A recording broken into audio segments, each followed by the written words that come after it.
Have you checked out ChevetteReport.com? It's the newest cigar media outlet to keep you in the know with all things cigar lifestyle related. From press releases to reviews, we have it all covered. Be some of our first members to join ChevetteReport.com and be a part of the next step in the cigar culture.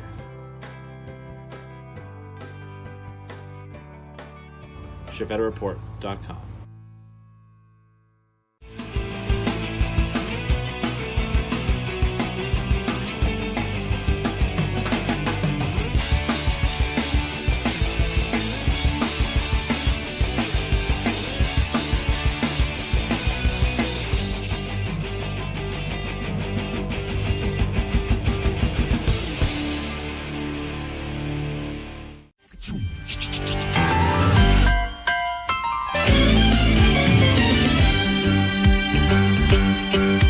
It's a rare condition this day and age to read any good news on the newspaper page. And love and tradition of the grand design, some people say, is even harder to find.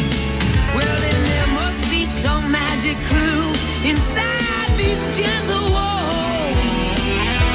'Cause all I see is a tower of dreams, real love bursting out of every scene.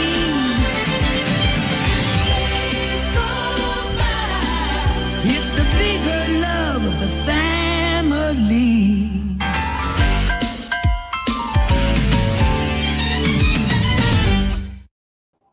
Welcome into yet another wonderful Chief Talk. It is Thursday. It has been a week since we've seen you guys, and I am really ready for a cigar this evening.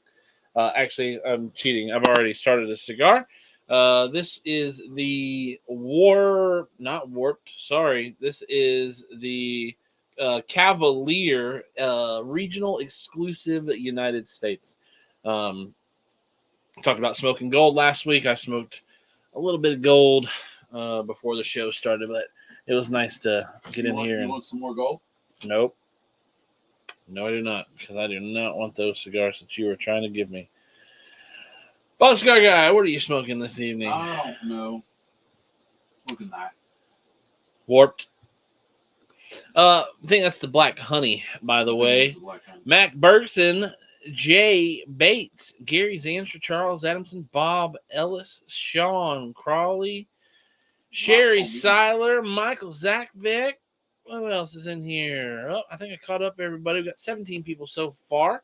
We've got a love over on Facebook from Stephen Finley. Thank you, so handsome man. Sammy Flo, Michael Zachvik, Mac Bergson. Thanks for hitting the like button over on Facebook. My wife says hi from the Finley kids. Hi, Finley kids.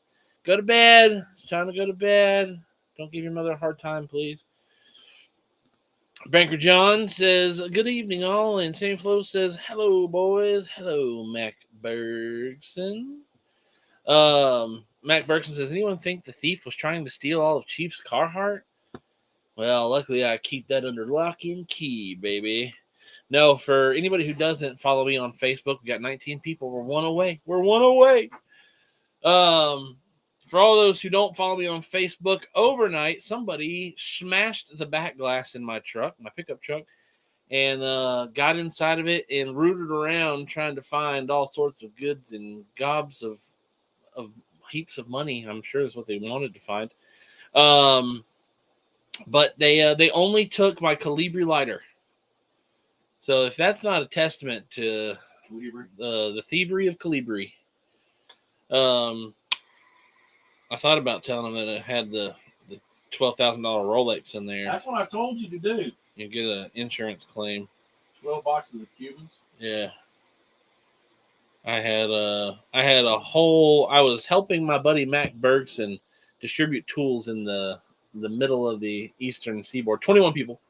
We did it 4 weeks in a row. Over 20. Good. Now I can get off my Oh, 22. So there we go. You got up and one got on. They wanted to get my. I should have told them I was helping a good buddy out with buying all the Milwaukee in the southeast of the South Carolina, and they stole about $25,000 worth of tools. But I'm like old first president of the United States of America. I cannot tell a lie. Right? So, thankfully,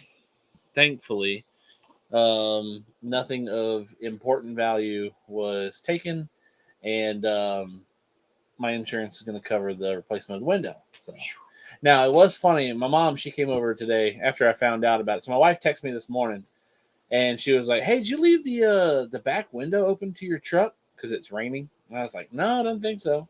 A couple hours go by, and she texted me back, and she was like, "Did you go check?" I was like, "No." Well, I went out and checked, and sure enough, back window smashed out. But so I called my mom. I was like, "Hey, can you come over and watch the kids while I deal with the cops and the insurance?" She's like, "Sure, I'll come right over." So she came over and brought the kids McDonald's for lunch. It was very nice of her.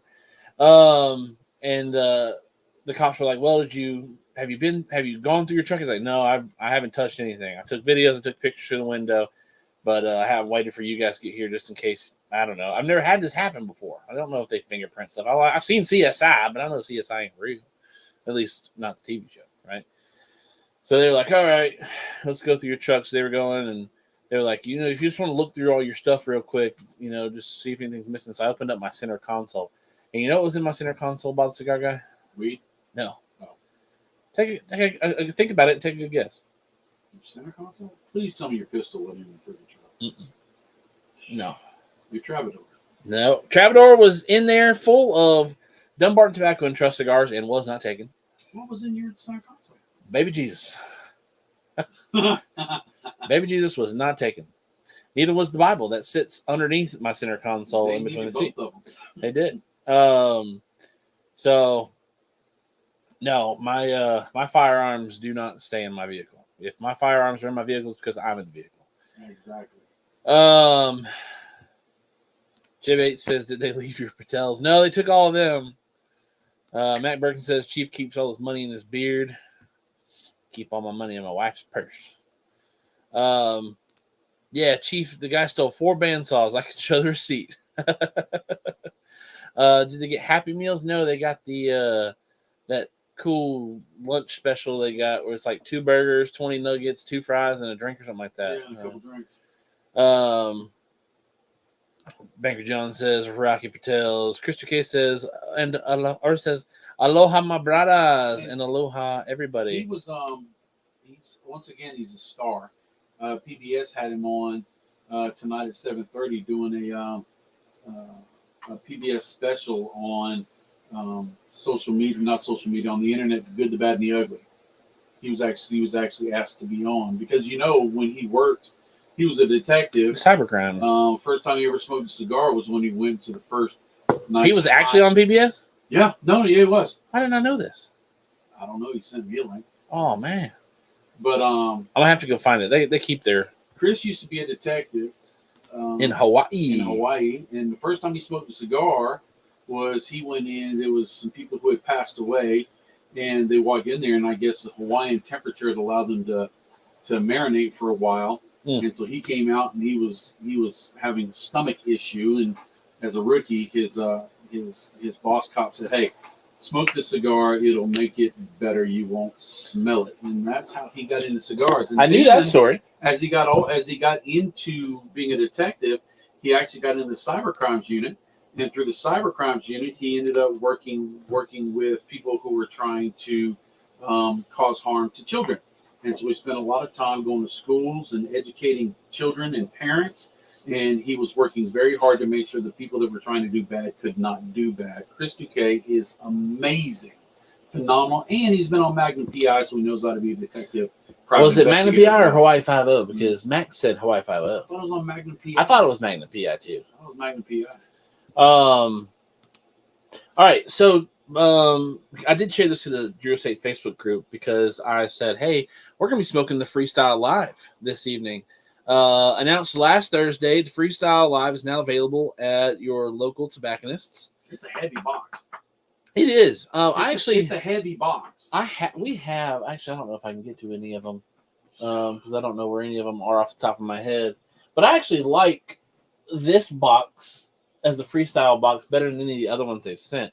It's a little bit more compact, and now it doesn't have a flask in it. It doesn't have a 3-finger humidor in it. It doesn't have a cigar rest in it or anything like that. But what it does have is it has these. As Chris Duquesne would say, "What's in the box?" What's in the box? It's got this pack of Freestyle Live stogies, and they are in here tight. All the same size. Tight. They are the same by total, aren't they? Are they? Yes. I guess they are. So yeah, there's by the feelingness of it. There's your Freestyle Live pack of cigars, and inside the rest of the box, look how nice and tight. Nice and packed that is. You have the I don't know. You can put it on your keychain. You can put it on your luggage. You can put it on my luggage. Your keychain. You could. Your I would not recommend making it a necklace. That is a small neck, and you'd have to have a small head to put it on. Can you even fit that on your hand? D.E. Mike Lanesa in My the man. room. Supremo Tobacco, my boy. I can if I wanted to, I could try. Yeah, I'd have to cut it off. I'm sure I could probably get it back off tugging. Struggling. Right. But it is a little snug. So I'm not going to be wearing it as a wrist watch. I'm just going to take that little tag off. I'm not going to say that you're legally allowed to do that. But, that's what I do. I know I've been in the gym these past few weeks, but I maybe you need to catch up there, Struggle Boy. Oh, I got it. Also in the box is this really cool single. Well, you got no butane. Let me rectify this situation. 3, 2, 1, go! Cold. Struggle bus over there. Single jet. Let me bring my focus back. Single jet lighter. Woo! That's like a lightsaber. My focus still has not come back yet. I have to take a little bit more time to. What was the first one you did this with? Was it the Acid 20? I'm not sure. But that's a pretty cool lighter. Now it also matches that Maroon. If you're a Florida State fan, this is like the perfect lighter, or a Washington. I was going to say Washington Redskins football team, Commanders now fan. Not the Redskins anymore. No, they haven't been the Redskins for a few years now.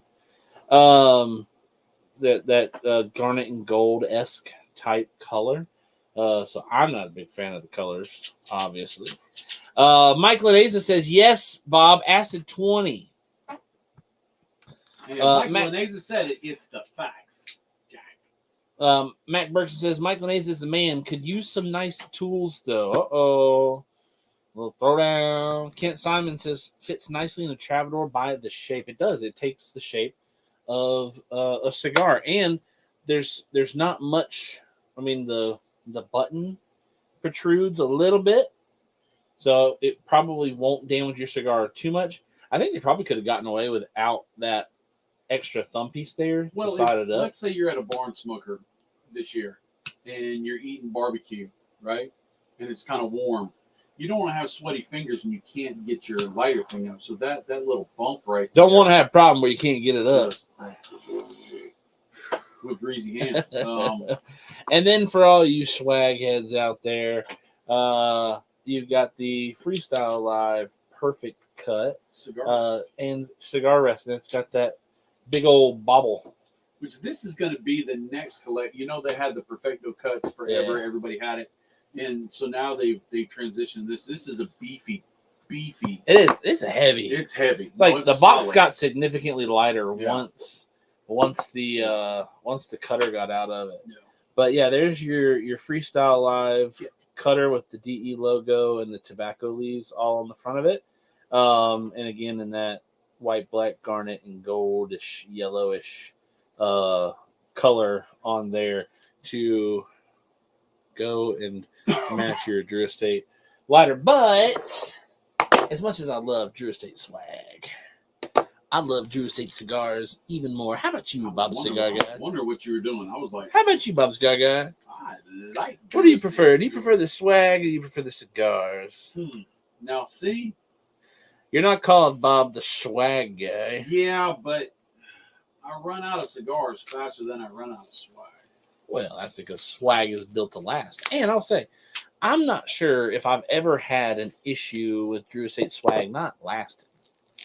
I don't from the travel humidors that we have from Drew Estate, the lighters, the cutters, the cups, the hats, the book bags. I mean, shoot, you abuse your book bag. I use my book bag every day. I've had that thing for 3 years. I've got the one that was pre Barn Smoker medallions on the shoulder bag, because they came out with two. There was the Barn Smoker tactical bag, right, and then there was the Barn Smoker tactical bag that you could get the medallions for each Barn Smoker VIP you went to. No, that was the second year.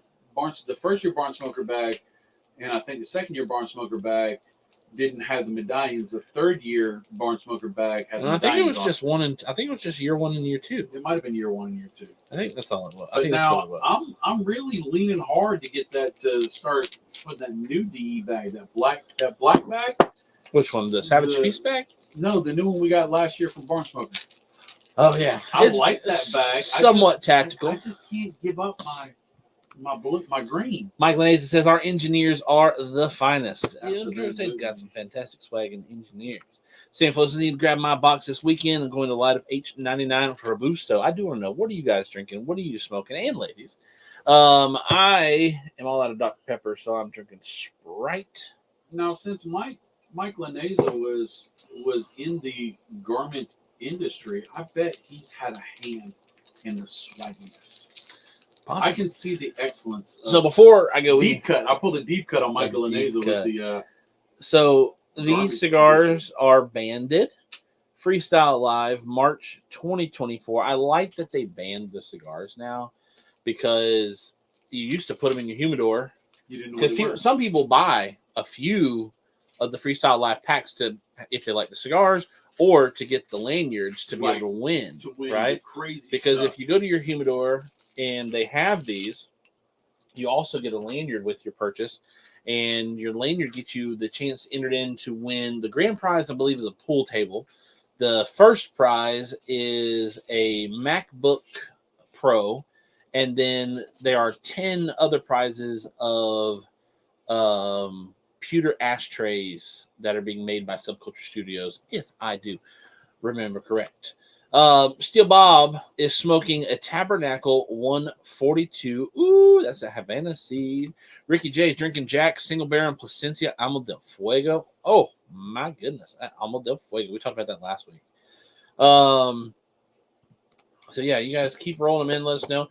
I am going to use that freestyle cutter, because why would I not use the freestyle cutter on the freestyle cigar? I know the blend.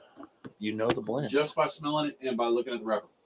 So I will light this, but I am going to do a little introspective inspecting here, and for this, I'm actually going to go solo, so that you guys also have the opportunity to look at the cigar with me. Here we go. So a nice light wrapper. I need to bring my, speaking of light, bring my light over a little bit so you guys can get a nice in-depth 1080p. I don't know how much closer I can get. So it's a nice, right? It looks thin to me. It looks very thin.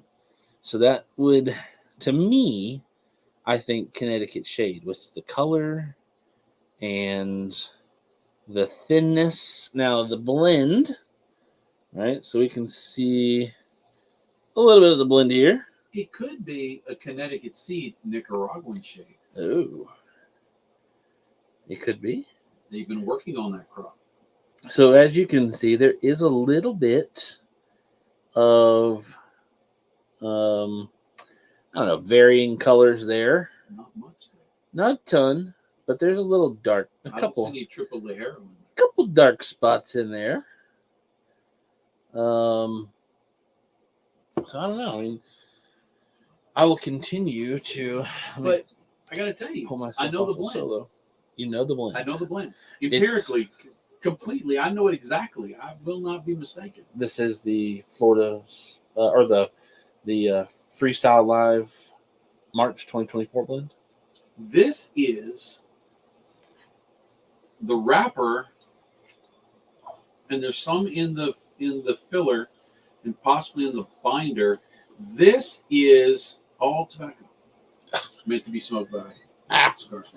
Long filler tobacco, I That's right. assume. That's right. So Rick Carroll over here on Facebook says Draws flawless. smoking a blackened with a glass of 1792 small batch. I actually got to try 1792 for the first time last year at the Connecticut Barn Smoker, and it was delicioso. Christy K says new Herrera Esteli blend. Could be. Could it be the Herrera 10? I don't know the names. I mean, the names are the names. They're going to come up with the names and this and that.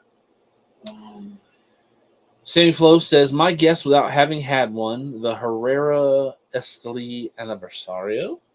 Ooh, so you going like a Liga or a Herrera line extension? Yeah. Whoa, I hope that was your chair. Let me go over here with this old single flame torch. Did you use this torch to light your cigar? I did. Not bad for a single flame. Not bad at all. Well, in all honesty, almost everybody should use a single flame when lighting a Connecticut shade or a shade grown wrapper. Because do we know that this is Connecticut shade? Or shade? That's why I said shade grown wrapper. Any lean on that lighter, you're gonna run up the side. And a shade wrapper, being the fact that a shade wrapper is a much lighter in flavor, it's also thinner because it's shade. The sun does not impact on it as much. It doesn't make it as thicker and as fuller as you would in something that's like a full sun grown or something like that. And so it's going to be thinner. It's bold for Drew Estate. I'm going to say this. It's bold for Drew Estate to come out with a shade wrapped cigar in January because the shade wrapped cigar is so thin.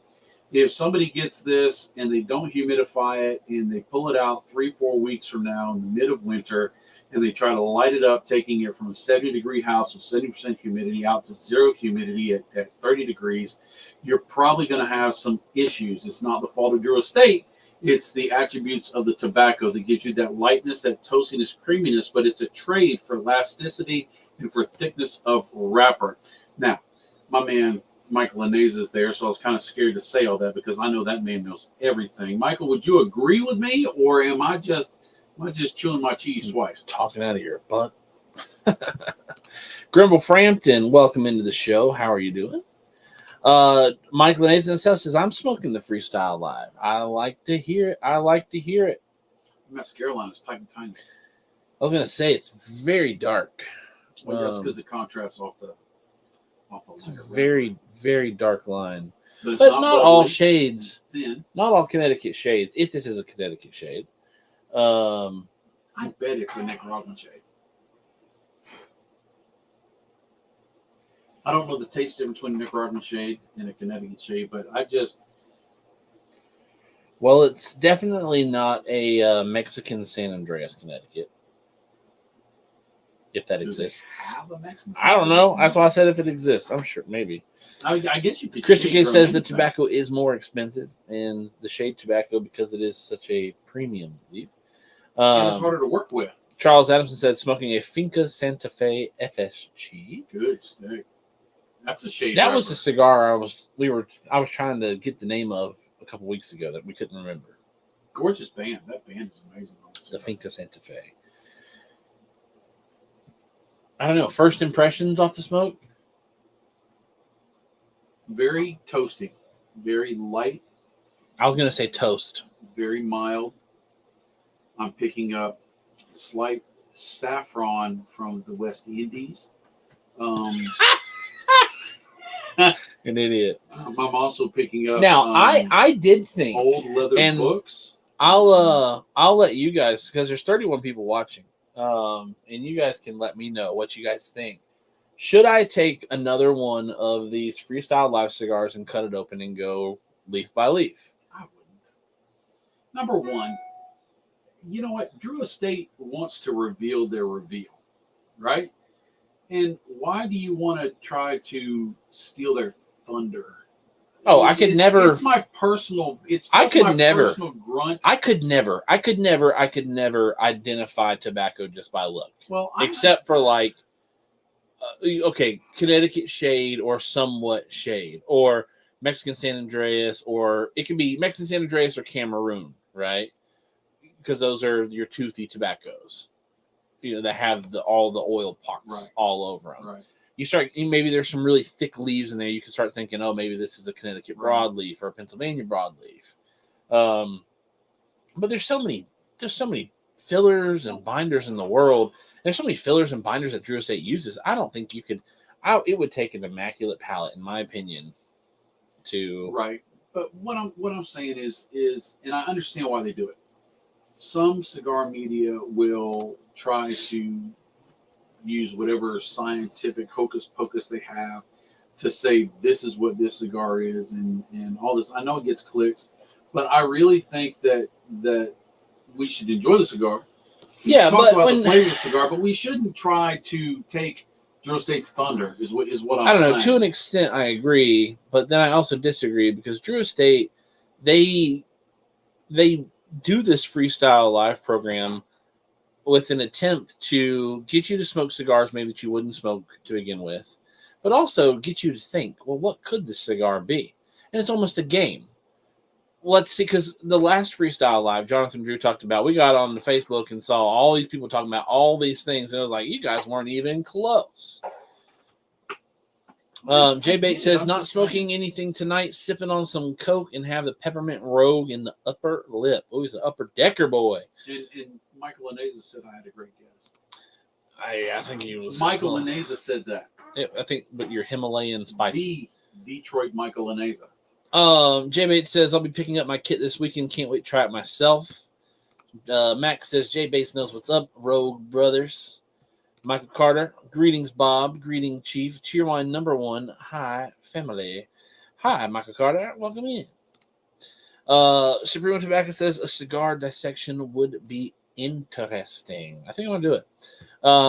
And then Mike Laneza says, narrow is the gate. Michael Carter just finished an Umbagog, however you spell it. There's an extra G at the end of it, but you got all of the letters except for one. I kind of like Umbago. Umbago. Trinidad and Umbago. These cigars, old Pez. Old Pez. Hey, fellas, what's going on, brother? So yeah, my first notes that I'm taking off this, and I'm not a cigar reviewer, even though Steve Saka said I was in his post. That was impressive. I'm not. I was wondering if you were going to try to say something like that. Now I will say I have genuine opinions on cigars.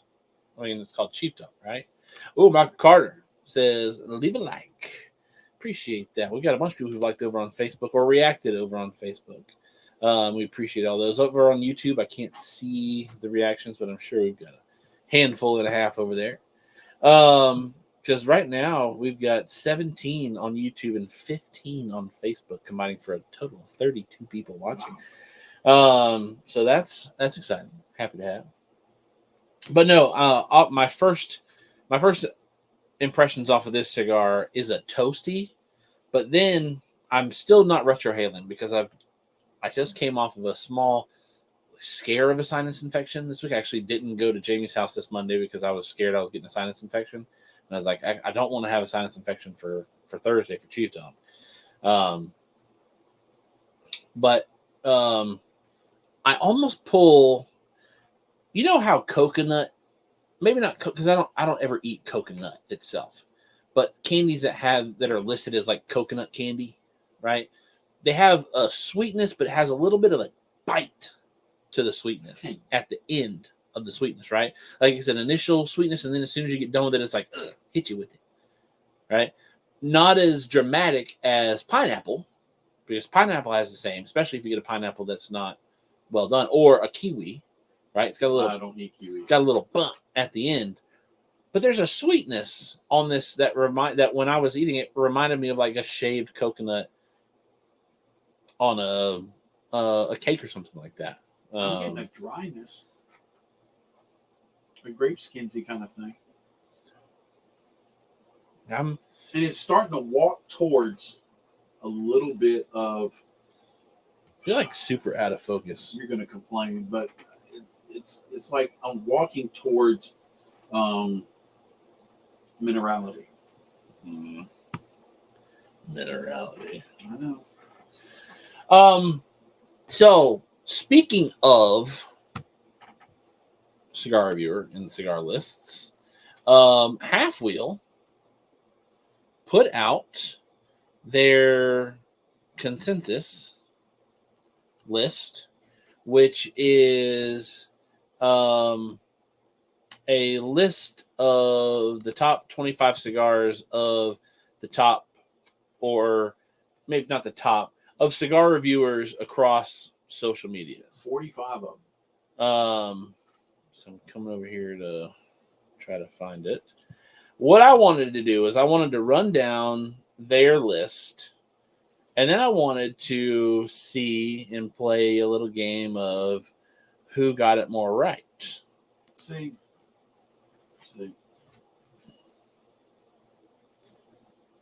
You know what? When you're hardly ever in the plus, you take those moments and you have to milk them as much as you can. Here's the thing. Do you follow the pack, or do you create your own path? But I blaze my. I created my own. CYOP. So if Oh, you are you are sponsored by Crown Heads over if there? you are like everybody else in the lists, you're just sheep. Or You know, if you're like everybody else, if you're not like everybody else in the list, you could just have a trash cigar list. And you can go either way. I was told on Facebook in a much longer post than yours that that my palate is amazingly diverse. Yeah, and reaches while people, my palate agreed with one of the greatest master blenders in the world. Reaches people at different levels of the smoking community. So I'm not just hitting the heavy hitters. I'm sharing with everybody, so anybody can start at the shallow end of the pool, or they can dive in the deep end. And on my list, that's all represented. So Mac Bergson says, "Why would I care about Half Wheel? I only care about the BTCG list." I love Mac Bergson, which I know we both had that European that American exclusive cigar, but one of us had it higher than the other. We did, which didn't make the consensus, but like the thought behind that was I thought it did make the consensus. No. Let's see. Hold on.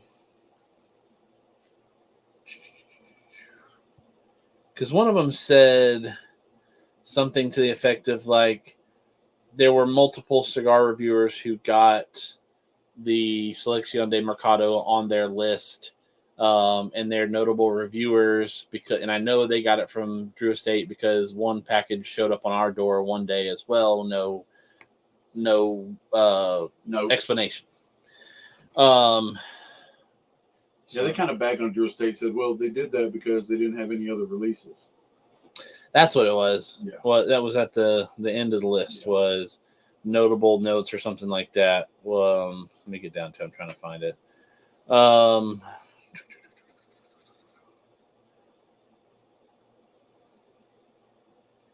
Drew Estate didn't release a regular production line in 2023, and it shows 2023 Drew Estate didn't release a new regular production, and it showed up in a big way. Blackened Cigars M81, Drew Estate's newest core line, collaboration with the members of Metallica, was released November 2022. Releasing a cigar in November or December is not a good strategy for the consensus unless you are Steve Saka of Dunbar and Tobacco and Trust and you send samples to media before the cigars go on sale and make sure those cigars have any chance to top 25 list. But Blackened also seems to be a divisive cigar in that way. Mercuriata Black is not. Whatever the case, Drew Estate was in the top 10 list of companies for the consensus. Given that it's both the largest and loudest cigar company, I think the lack of new core line offering is the clear reason why. Here's the thing. and Drew Estate is not the only company that I can say this about, but I can say about Drew Estate. They make cigars that you'll buy that they made 10 years ago. You look at the Liga line, you look at the Herrera line, you look at the Tobacco line, you look at the Acid line, you look at the Pappy Van Winkle Barrel Fermented, you look at so many of the other cigars that are out there that people buy year after year after year after year. But a lot of people, and I'm not shaming anybody, but a lot of people, they only want to put out the brand new. They don't want to talk about the stuff that was 5 years old because something else is newer and that's going to get more views. Now, Stephen, I've told you, I've said publicly, and I mean it. I appreciate the value of your list is that it's something you've never smoked before that has to be on your list, and I can see the value in that. But I also see the value in pulling in a cigar that may have 10 years of age on it that is still an amazing cigar. But a lot of people want to put out the brand new, the freshy fresh, and I get that too. Bob Ellis says, I took some time last weekend and watched several top cigar videos. Almost none had any DTT or DE. What's up with these lists? My list had 2, Dumbarton Tobacco and Trust, but I want to think what Dumbarton Tobacco and Trust last year would have been like in consideration for my list would have been Bewitched, Krakatoa, the Red Meat Lovers, the 2 unicorns, which unicorns will never make lists. Papasaka. I guess no. The 2023 winter edition, but I didn't get one. I didn't get one either. And then the same with Drew Estate. Now with Drew Estate, there were cigars that I tried, and I almost put them on my list. And now Drew Estate made my list, right? They made number 4 with the Selección de Mercado.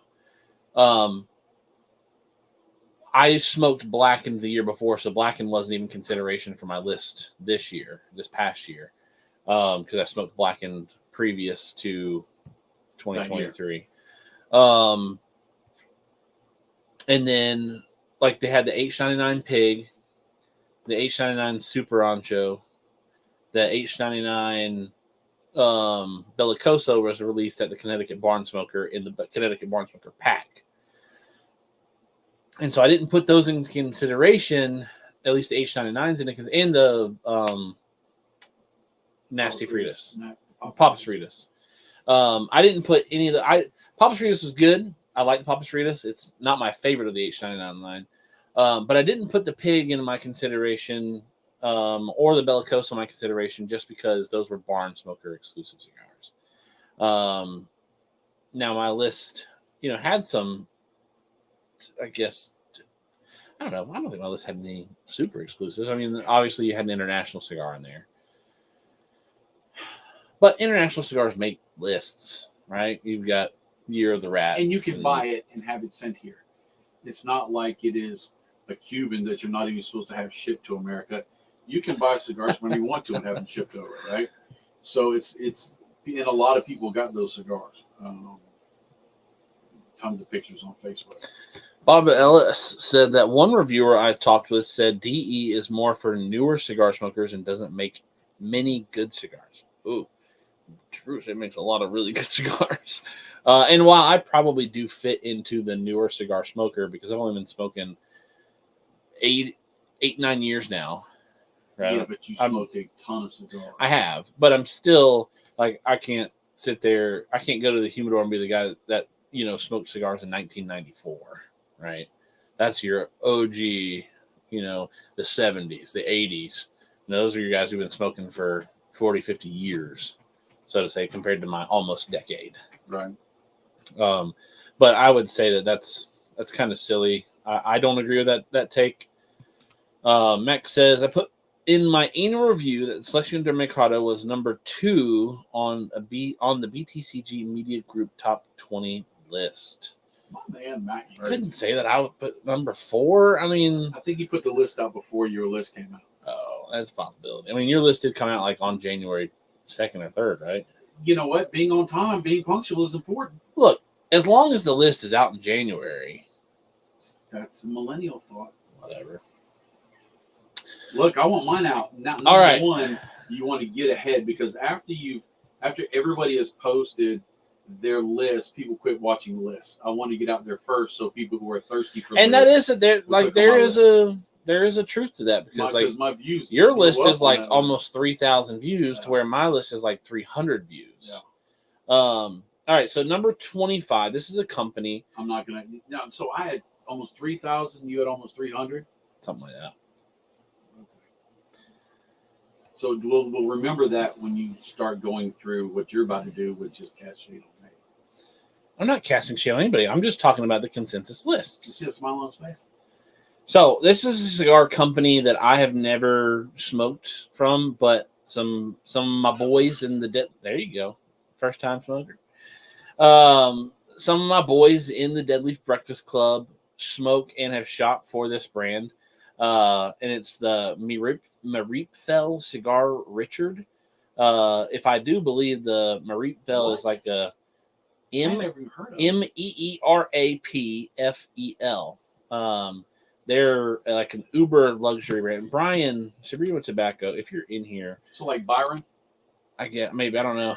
Max says everyone got to run, love y'all. Max says Cubans make the list all the time. He's right. In the sense of talking about the, international cigars making lists. But my boy Brian, Supremo Tobacco, if you're still here, correct me if I'm wrong. That's like a super luxury brand, right, Brian? But that made the number 25 spot on the list. Coming in at number 4, a cigar that I named by name, and you just named by brand, but mint this cigar. The Rare Leaf Reserve Maduro from Aganorsa Leaf. I fell in love with this cigar when I smoked it at PCA, and really enjoyed it. It made your list. I think I put it higher on my list than you put it on your list. Can I upset the train real quick? Sure. I am texting with somebody right now. Okay. It's interstate. Okay. And I would love to say, hey, you want to come on real quick? Because they asked me about the Freestyle Live.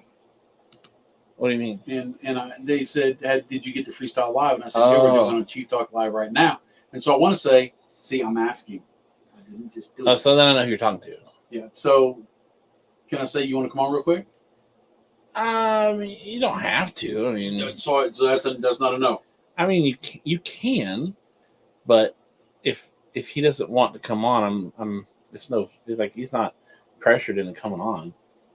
Well, he's not watching right now. Brian says, yeah, uber luxury brand coming from the Mereepfell family. Oh, look, he's actually in chat. Look at these sexy gentlemen. Thanks, buddy. He said, coming from the Mereepfell family that provides the Cameroon tobacco for Arturo Fuente. Ooh, nice.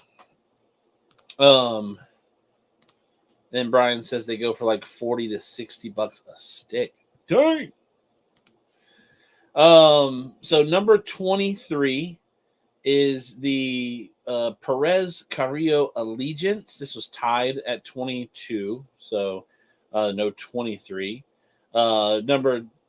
Tied for 22 again is the Davidoff Anniversario number 1 limited edition collection. I've not even heard of that cigar. No, I'm not a Davidoff head, so it's not a surprise. Bob Ellis says, that's why I don't know them. No, I've never seen them in a shop before. The first time I had ever seen them was with the Dead Leaf Breakfast Club guys. As always. Oh, he says, correction, up to $90 a stick. Coming in at number 21 is the Blackened Cigars M81. Blackened Cigars made it super, super high on the cigar aficionado list.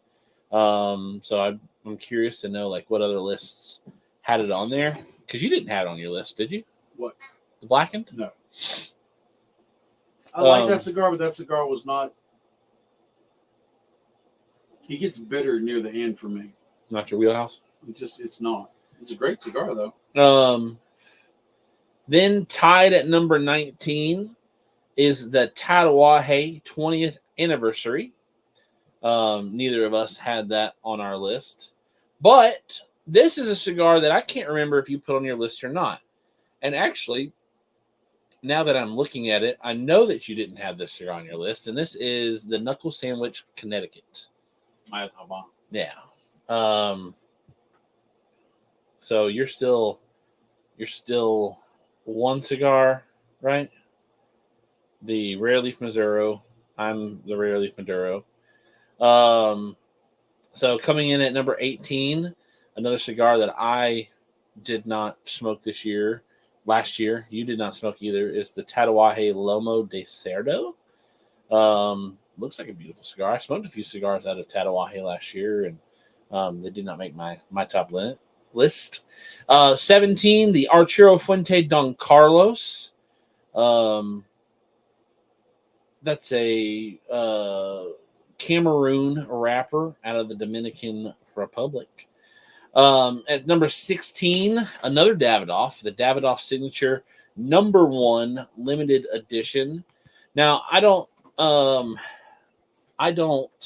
smoke much Davidoff. Do you smoke much Davidoff over there? When I have it, I do. I enjoy Davidoff. It's got the European palate where the flavors are really, really blended.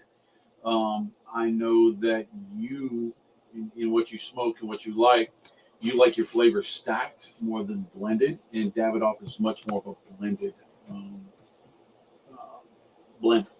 Got some Blackened fans in the chat. Mike Laneza, Bob Ellis. Brian says, I don't think they're very big out here. I think it's select online retailers from my understanding. Zachariah Morinson, smoking the new Cuba Nicaragua Great Mild Cigar. Tom says, Chief, what's your daily beard care like? Honestly, daily beard care is about that. Now, what I do after I get out of the shower is actually blow dry my beard down. I thought that the glistening was gym sweat. That's a possibility, but that's actually most likely just normal. GYM, not JIM. I don't think anybody was making that correlation. How do you get it looking so luxurious? Blow drying it, and then on Sundays I use a beard balm from Duke Cannon. Sammy Flo says, "Hi, DE Mike Laneza. When you come into Middletown?" Mike Laneza says, DE cannot make a production cigar unless we can buy enough raw materials to scale it up. I sometimes think that the smaller companies have an advantage in that they don't have that issue of having to produce large numbers like DE does. Never thought about it that way. That does make sense. Tom Z says the SIG #1 was amazing. Mike Laneza says, I'll be in the neighborhood after TPE. That's a great name. I'm not going to repeat it. What's a good cigar for a newbie? This would be any a good cigar for a newbie. Yeah, this is actually not a bad cigar. But this is, I mean, if you can go to your local tobacconist and find the freestyle packs. I mean, it's not bland by any state of the. This has actually got less punch than an Undercrown Shade. Especially a lot less punch than the Undercrown Shade Suprema. But it's creeping. It's starting to get a little bit more. You're much farther into your cigar than I am. Absolutely. I say one cigar I think would be a great cigar for a beginner would be that Olmec Claro. Great, nice, light cigar, but got a real good, full flavor to it.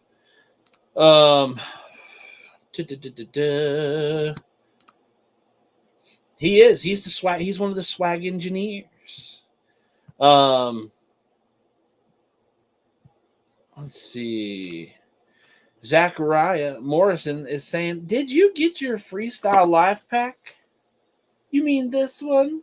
You mean this cigar that I'm smoking or that one right here? This is the, I know it's super bright, but the Freestyle Live March 2024. That's when it gets announced, is in March. With that caution thing, the whole caution look, and isn't that, I'm sitting here looking at it, thinking, I wish there was a silhouette, like a chalk outline Of a person, or of the Drustic robot they had a couple years ago, Oh. or or just something like a dirty rat or something like that. Hunter Ott still. What's up, everyone? Had them on top of Claire for the first time today. Ooh, let me know what you think about it, Hunter. Zachariah says, "Oh wow, you are smoking the Freestyle Live cigar. Got mine today. Nice. It's ready to smoke right out of the box." Ricky J says, "First smoke Kintsugi. Ooh, good cigar. I don't know if I'd recommend that for a first smoke though. It's a little full. I recommend that as like a first time of the day smoke." Now, you can't go wrong. I mean, some people say start off traditional and work your way around. And if you end up in infused, go that route. But acid toast is really good. Get some peach sweet tea flavor. You could get a leather rose. Who doesn't love a leather rose? You grab a hold of one of those. If you want to get a little less than leather rose, you get a girl with a name if you can find it. Those are awesome, great. I hate to say entry level, but starter cigars, people tiptoeing out into. Yeah. And I tell people, when you first started getting cigars, I used to tell them a while back before everybody had cell phones like that, I would say take your band. If you like the cigar, keep the band. If you don't like the cigar, tear the band in half. So next time you go into a big humidor and you see all these cigars, you remember you smoked them, but you don't remember if you liked it or not. Now, I suggest that you take a picture of your cigar and you save it in your phone, and you have two little groups in your phone. One of I loved it, I liked it, albums, can't stand albums. Okay, or never buy it again. And that way you can really start to grow your palate and your experience and exposure to different cigars. Tom says, I may take that idea for further consideration about the chalk outline. Right? Hunter Ott says, it was good, but I prefer the Olmec. Because that cigar is to die for. The Olmec Claro is better than the Top Claro, in my opinion. But I do love them both. Zachariah says, I'm loving the lighter from the Freestyle Life Pack. It is dope. It is dope. And I like that it's the cigar shape and fits right in your travel humidor, no problem. You know what it needs? What? It needs a clip. So you could hook it like a pin clip. If you do that, though, it needs to be in the way. Knife clip. It needs to be in the way of like some tactical flashlights where you can take that clip off.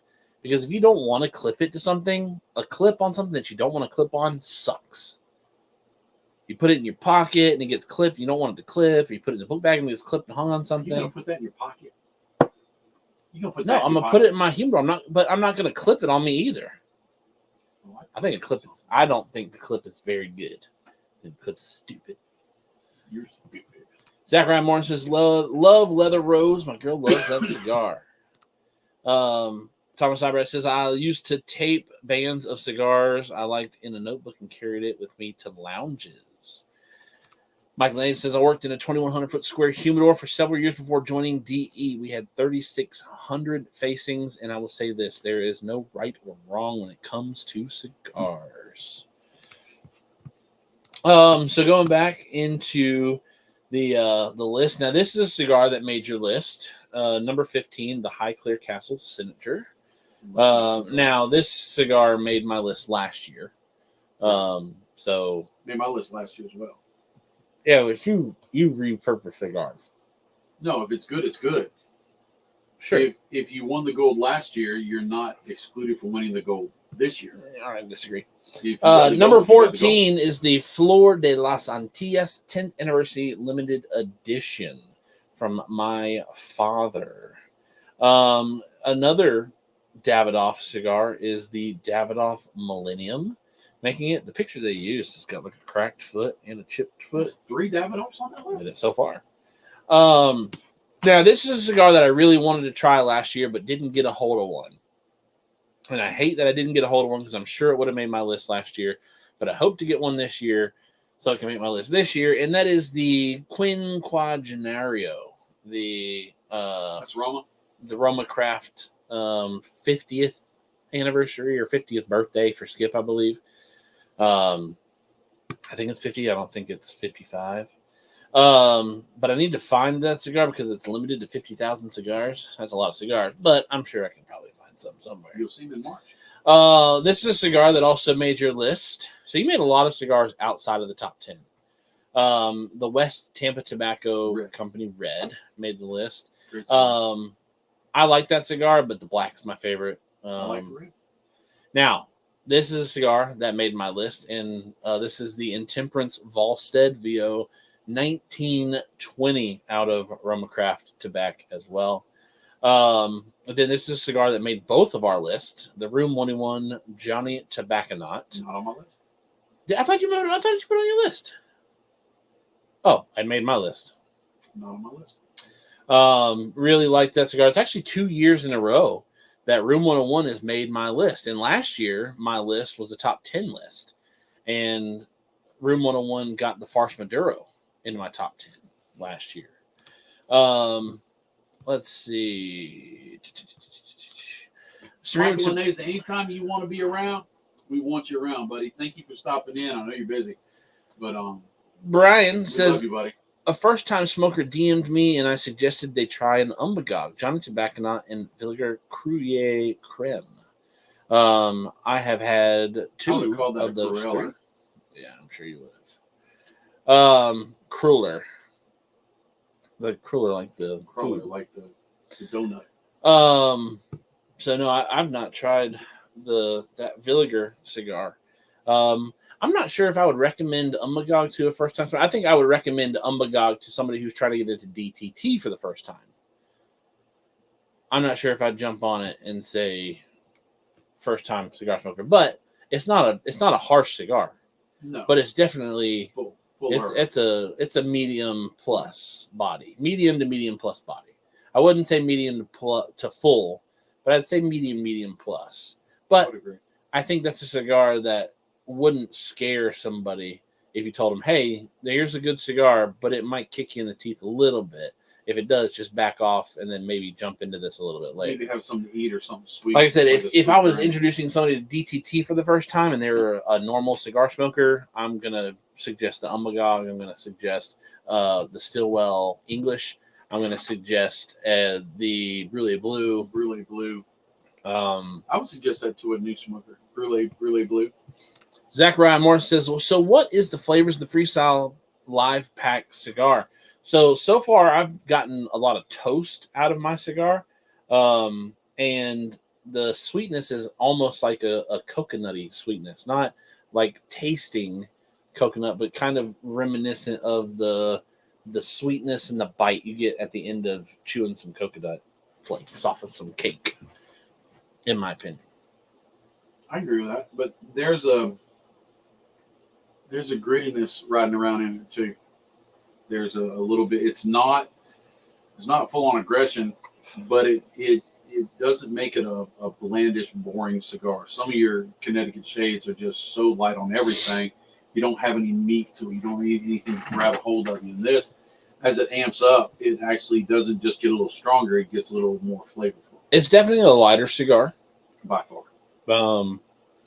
This is, for me, so far, has not bounced out of the light cigar category for me. I would agree. He says, should I buy Red Meat Lovers cigar? $16, but I can't decide. I am not a big fan of the Red Meat Lovers Club. I like the Red Meat Lovers Club. I'm not a big fan of Red Meat Lovers Club. The original blend of Red Meat Lovers Club, I was a fan of. But ever since the original, I've not liked anything else that's come out of them. And that made my list. It did make your list. Speaking of list. So at number 8 is the McAuliffe Black from McAuliffe. None of us put that on our list. Now, this cigar that did make my list is the La Vereda from Crowned Head Cigar, Dominican Republic, with a Nicaraguan shade-grown jalapa. So it's not the shade-grown Esteli that you're talking about, that you think that this cigar might be, but the shade-grown jalapa is a darker tobacco than this Connecticut shade-grown. I'm willing to say this is a Connecticut shade wrapper leaf. I believe it's a shade wrapper leaf, but I really think Drew Estate is going to try to capitalize on that new crop It's not a secret. Hoy de Nicaragua made. Well, let's The take first into account ever what Mike Connecticut Laneza said shave. too. Let's take into account what Mike Laneza said too. Drew Estate doesn't produce a regular brand line cigar that they don't have enough tobacco to be able to upscale the brand. So they have to be able to have a cigar. They have to be able to have enough tobacco to release a cigar that you can do multiple vitolas in. Okay, when were Across we, the board. When were we in Nicaragua? 2020. That was the first year they made that. So they've had Yeah, but 3 years, yeah, but 2 crops at least per year. yeah, That's but 6 crops. you've got to go through. Does it age well? Does it sit I in mean, that Pilons was fine? how many acres was under shade? 2, 3. I'm thinking there were two separate areas, and I'm thinking they were 3 to 5 acres apiece. I don't know about that. I mean, you're talking about 2 of Mimi's property. That wasn't that big.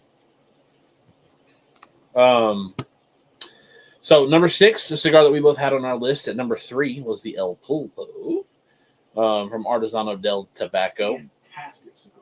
A cigar that I have wanted to try. I've seen it. I've just not pulled the trigger on it. But I do believe my boy Brian is a lover of this cigar, and it's the Long Live the Queen out of Caldwell cigar. I've seen it a few times, and it looks delicious. I've had Long Live the King and The King is Dead. The King is Dead.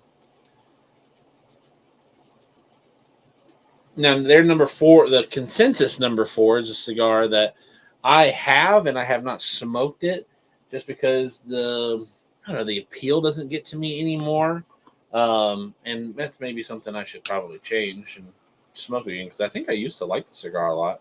But it was the CAO Amazon Basin. I like the Amazon Basin. Coming in at number 3, a cigar that made my list, is the Angel Cuesta out of J.C. Newman cigar. I know we talked about this last week, but you said that it just didn't provide you the flavors that you wanted in the... I would do an El Baton over that cigar. Zachariah Morrison says, I have an El Pulpo aging in my humidor. I'm so excited for it. It's a great cigar. Don't age it too long, but get smoking that thing. Brian says, Long Live the Queen was tasty. I think I enjoyed it more than my B-Day Stick 1107. The 1107 was also released by Caldwell. And then Bob Ellis says, I like the Amazon Basin. I like the Amazon Basin. I just haven't smoked one in so long. But I've got, they're not back here. I don't know where they are. I got a handful of them. So that was number 3. Number 2 was the Muestra de Saca Krakatoa, which I had another one. I wanted to smoke it, as I smoked the Krakatoa on live in December, one of the last lives of the show of the year last year. And I can remember somebody saying, well, what do you think of it? And I said, I like it. And I was like, man, I really don't remember anything about it. And I wanted to smoke it before the year was out and never got around to smoking it. So can it never make your list now? No. I only smoked it once. So I can make my list. I don't know where it is. It's over here somewhere. It's an embarrassment how many cigars I just have over here. And then number 1, the Mi Querida Black. Now they just call it the Mi Querida Black, but I did the Papa Saka instead of the Saka Khan, because at the bottom it says this is the 2nd consecutive year Mi Querida Black has made the consensus. So last year we had the Krakatoa release, or not Krakatoa, the Saka Khan released. That's the big one. The big one. And then this year we got the Papa Saka. And Papa Saka, in my opinion, and Steve Saka agreed with me, that it's a better cigar by far. So I had 1, 2, 3, 4, 5, 6. Dang! I had 6 of the top 10 consensus cigars on my list.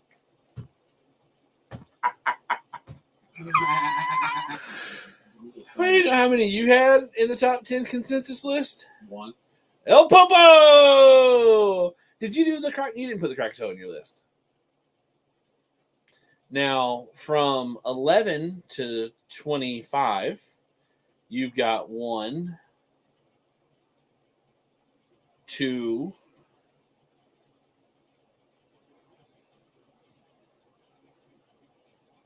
3. See that smile creeping up on his face? You see that? You see that right there? So I had 7 cigars to your 3 in the 4. consensus. 4? Oh, that's right, because you had the El Popo. 7-4. Chief wins. But now, wait a minute. Last week, we did the lists, and we bounced back and forth on the list, and I had more wins than you did. Yeah, but it's really not a fair comparison because I know it's me and you. So no. You had my number 1 on your list for a second year in a row. So it's not fair.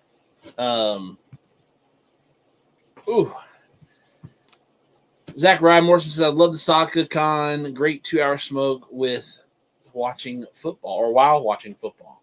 It's not a bad stick, but I definitely it wasn't a favorite of mine. Brian says, that's impressive, Chief. I mean, the tongue don't tell a lie. Like I said at the beginning of the broadcast.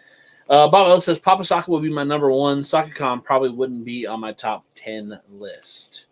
No, Steve only made it twice on my list this year. There were only, 2 companies on my list? 2 companies on my list that made it twice. JC Newman and Saka. Romacraft, technically, because they got the Volstead and the War Bear was on there, and that's rolled by Roma. So technically, Roma got them twice. I still don't like these lists. I understand for entertainment, but I think like my list or any list. I don't like the list thing. I think people's list should be their list. This should be used as entertainment just for fun, or if you find a reviewer that your palate matches up with theirs, then maybe, hey, I haven't tried what he tried and he likes it, so let me try it. Cigar right at the halfway point did take a turn. Dude, I ran out of that cigar. Well, I've been doing a lot of talking. It's called Chief Talk, not called Chief Sit and Listen. Good thing. This will be a boring show, especially for having 36 people on it. Little crickets in the background. Zach Rice says, I love the Volstead, and it was fun. I enjoyed it. I liked it a lot. What time is it? 9:30? Yeah. We're going full time, right? We can. I mean, we can go for a little while. So what I am going to do is I am going to... What is this? Dissect. That is the Neanderthal.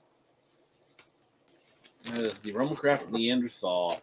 I can't remember. Jay Bates, if you're still watching, what is the name of the Romacraft Neanderthal Lancero? Because I know it's H-Town, something like that.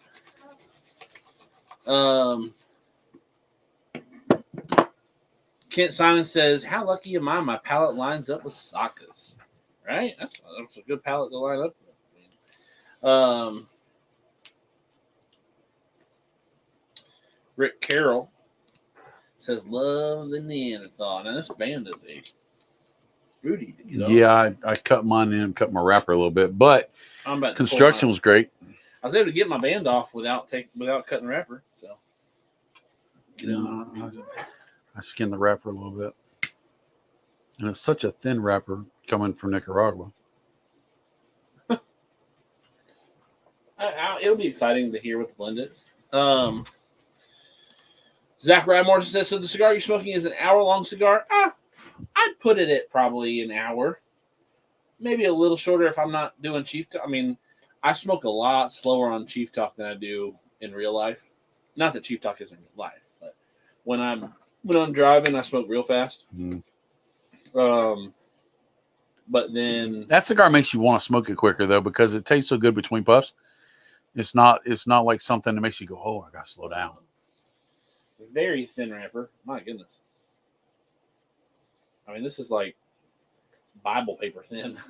Yeah, like that paper you put in Christmas bags. Wow. Thinner. Tissue paper? Yeah, tissue paper. I mean, it's nice leaf, though. I mean, Shiny, oily. beautiful leaf. You should do that thing where you light your cigar and then you stick it in front of your cigar and you burn through it. That is such a cool picture. No. Oh, you want to hold it? Touch it? Feel it? For those of you who don't know, Bob and I are in the same studio. Just two different cameras. My boy Road Dog George Pablo says, keep this party rolling. Jay Bates, who didn't answer my question, said, well, you are long-winded. Yeah, shut up. You asked me to call you yesterday. Both ends, he's long-winded. So, Zach, You gonna throw this out? I'm not gonna keep it. Yeah, go ahead and play your game with it. You probably should have tapped off the ash. There you go. Now you're supposed to blow on it. H-Town. Zachariah Morrison said one of my freestyle live cigars had a tear. Oh, sorry to hear that. But that shows the combustibility of the tobacco is good, right? So that's a nice, very thin, very velvety leaf. It is velvety. So it tends to lead me to believe that it is a Connecticut shade. Of what varietal, I do not know. The binder tobacco is also very light. It is not a dark binder at all. A lot of tobaccos have darker binders, but That's mesmerizing. This is a very light binder. You see the literally, boy. What? You about broke my heart the day you tore up 4 Herrera cigars, and now you're sitting there tearing up. Oh, what did you think I was doing when I handed you a wrapper leaf? I didn't know. I was like, oh, that's right. That's all he has is leftovers? He just had a wrapper leaf, a whole wrapper leaf. Yeah, you're right. Sometimes you can be so smart, but sometimes not so much. Not so much. Not so much. Should have found this a very, very tight Go like this. press. I found it. Found a piece of it at least. There it is. But yeah. All right. So we got one binder leaf. A pretty binder. 2 binder leaf. So it's a double binder. I feel like most cigars are, right? No. Actually, might be triple. I don't know. It's kind of no. This I think it's just a blend. I think that's part of the blend.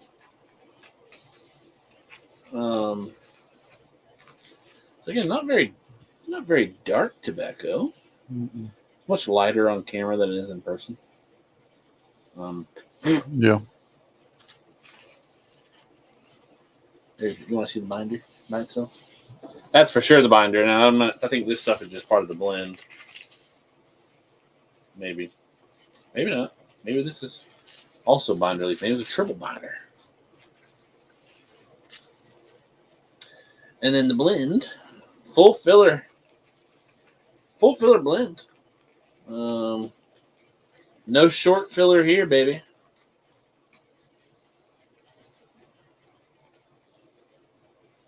Here's a little bit of that darker tobacco I was talking about. So there is a dark tobacco in the blend. It wasn't just camera tricks. A little darker. Is that how original bright leaf? it kind of leans towards a Claro or a Habano. I think it's still Connecticut. I think it's Connecticut binder too. You think so? I think so. It's a dark Connecticut binder. Connecticut shade binder. I think it's just maybe some Seiko. Well, it's a lower leaf. It's a lot thicker. So I really can't tell much out of the. Obviously, I can't just look at tobacco and say, "Oh yeah, this is a such and such and a so and so."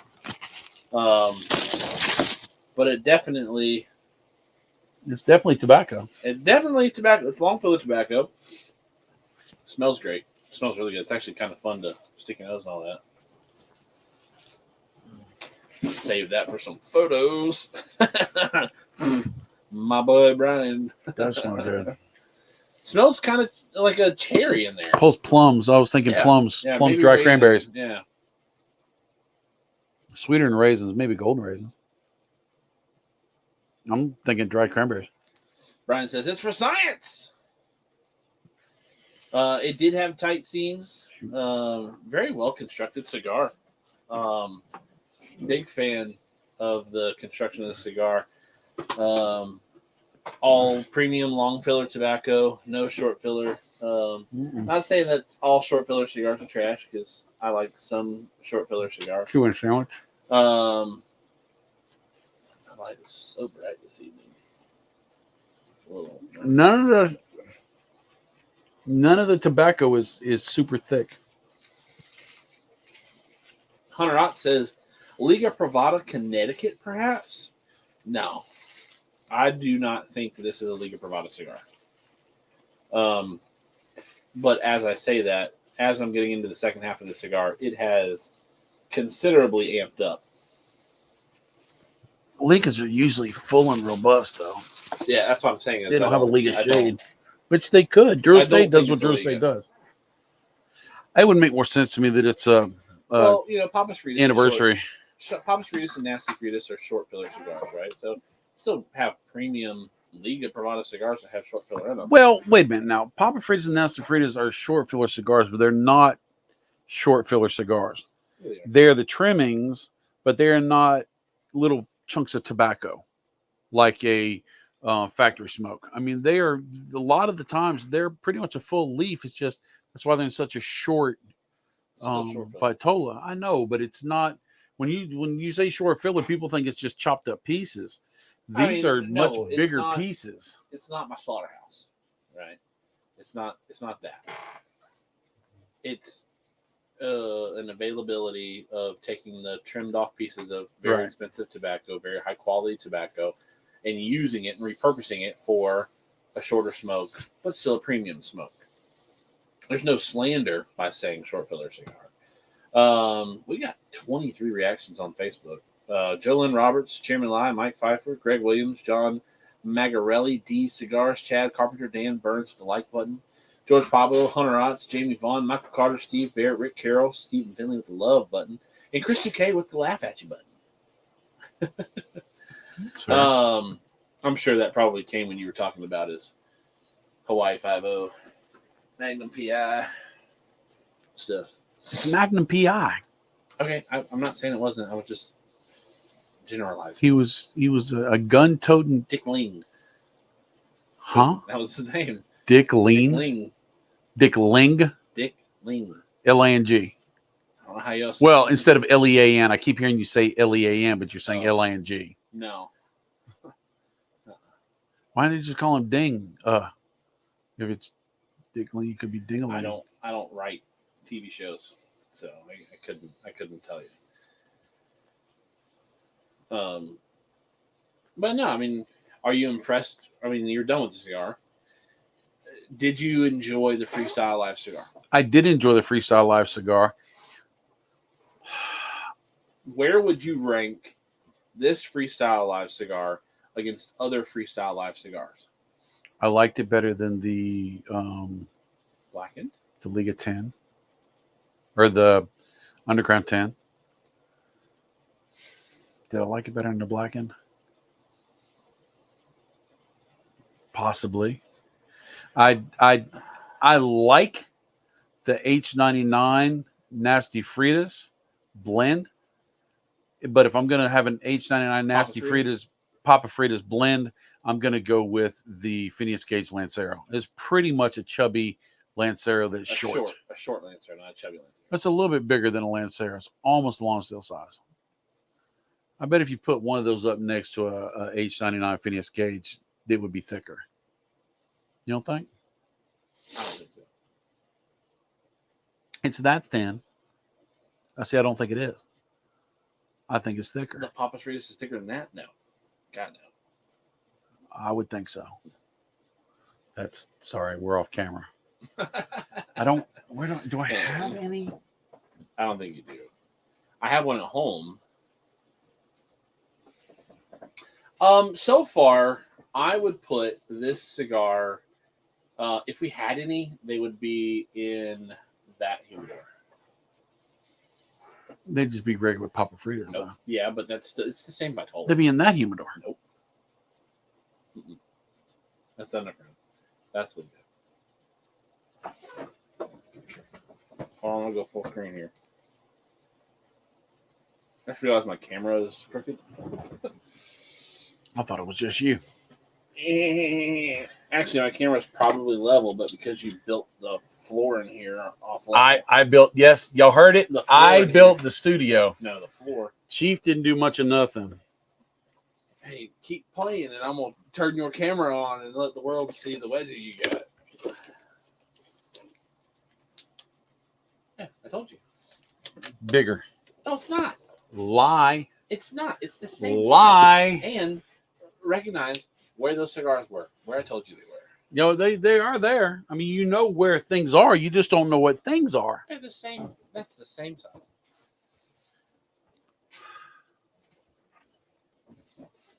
That's a Lancero. That. Take it out the dang cellophane. Ladies and gentlemen. If you put that cigar behind that H-Town, it disappears. I'm going to hurt his feelings. Prepare to have your feelings hurt.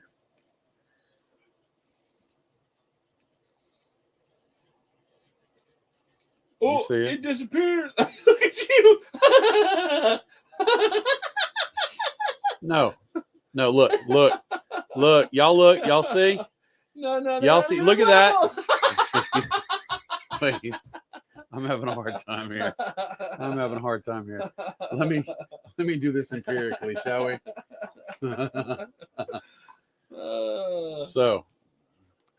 Charles Adamson said, "Break out the dial caliper." I've got them. This one, let me tap off that ash. This one. Look at him leaning. It's the same size. It is not. It is not. Y'all look. It is not. Look. It is not. Size. Look. No. Look. Look at you flexing it. I'm trying not to. I'm really trying not to. Look. It's the same size. It is not. Okay. It is not. That is not a. If it's a difference, it it's is not even a millimeter. Oh my god! If it's a difference, it's not even a millimeter. You know, if you're wrong, say you're wrong, and you're wrong. Here's the thing: it's not like they have a 50 ring gauge and a 50 and a half ring gauge. Oh my gosh! God dog it! All right, back. Let's see what else he can drum up to plug his numbers. Oh, there was like a pressure seal in here. As soon as you open that door, my whole head just went. Jay Bates. You say hair bigger, like you're an expert on hair. One. Oh, that's hateful. That's hateful. But even if it's a hair bigger, that's still within the same Vitola. No. Yeah. All right. So this is not for cigars, but did you get your science experiment tool over there? All right. So see, no, don't fit. It doesn't. You're no. It don't fit unless you can push that cigar through without it being damaged. See, I was just touching.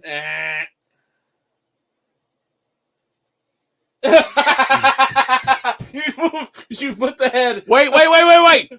That. All right. Here we go. But you're going foot. You've got to do the same side of the cigar. Much easier. Look though, it doesn't go past. Much easier. I'm going to hand this to him in just a minute. See how that doesn't go past? How that has resistance? Try it and tell me. You try it and you tell me. Yeah, there's resistance there. Okay, hand me the I ring. don't want to damage a perfectly good cigar. You just ripped the cigar up. Oh, I did that for science. Now it was this last hole, right? Yes. Yeah. Now wait a minute, because he's gonna make an excuse. It just fits that hole, right? Just barely, right?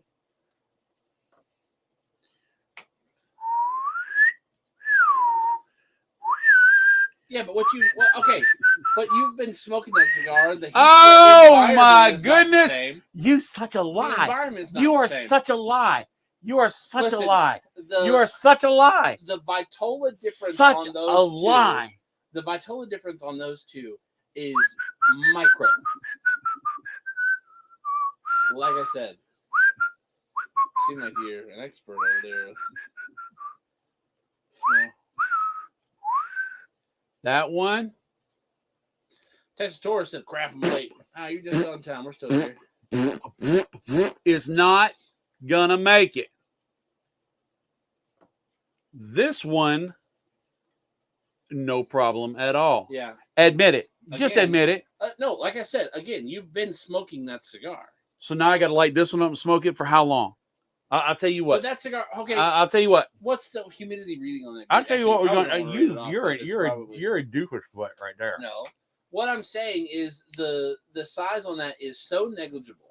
You're not. You were making it out to be like it was some It is. super de-duper huge. That's a difference. Lonsdale. It's not a big difference. That's a It's- Lonsdale. But That's a here's the thing. Lancero. You were making it out to seem like it was a humongous Oh my god. difference. Oh It's my. not. Y'all see what I have to go through? It's not. You big can difference. bring a horse to water, but he won't drink it. And so now he's trying to say, and you know what? That cigar should be bigger because it swells up because of temperature. But no, I'm going to smoke this one a little while, and while I'm smoking that one, so they'll both be hot. No, but you've been chewing on that cigar. No, don't You've give me been that crap. pressing down on it. You've been holding it in your mouth. I mean, obviously the cigar gets smaller. I mean, you can see it on this cigar. I'll tell you what we'll do. And I've been smoking this cigar for an hour and 28 minutes. Is we'll go front to front. I ain't pinched on the front of that cigar, and I Charles ain't Evans says, squoze "Isn't on it either. each ring number 1/60th of an inch, so maybe 2 ring sizes different." It's not. It's like I said, Remarkably different. it is not. It is Remarkably. No. If you handed me this cigar and this cigar, they feel different in your hand, for God's sakes. Remarkably different would be. Oh my God. I don't even have any like Gordos over here.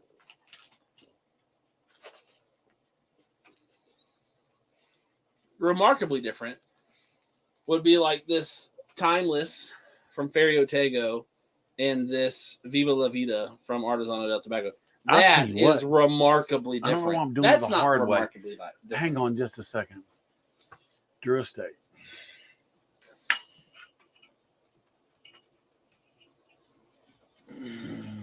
Phineas Gage. Brian says, I think we should take a vote in chat. Here's the thing about this. Is people sympathy vote for my dad? No, I'm right. Because people like to pick on me. Oh my Shad God. Bates says, I'm late. Shad Bates, you're just on time, buddy.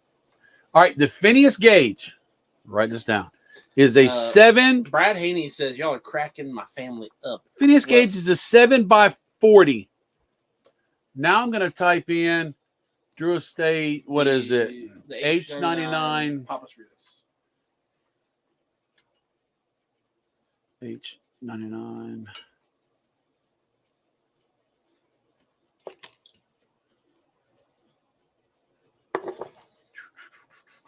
I need another Sprite.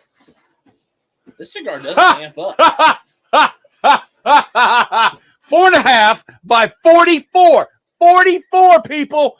4. No, that's huge. No. That's huge. The B height 52, the B height 56, the B height 52 is the favorite. Is the favorite cigar, not the 56. Now look up the Lonsdale, because that's what you said it was. You said it was the short Lonsdale. You're just trying to find a way to do it. First, before we do that, tell me I was right. No. Are they the same size? Because no, what I said was They're 10%. It's 10% difference. It's 10% difference. If I give you $100 and I give you $90, you're going to notice a difference. It's 10%. Nah. Just call it tax.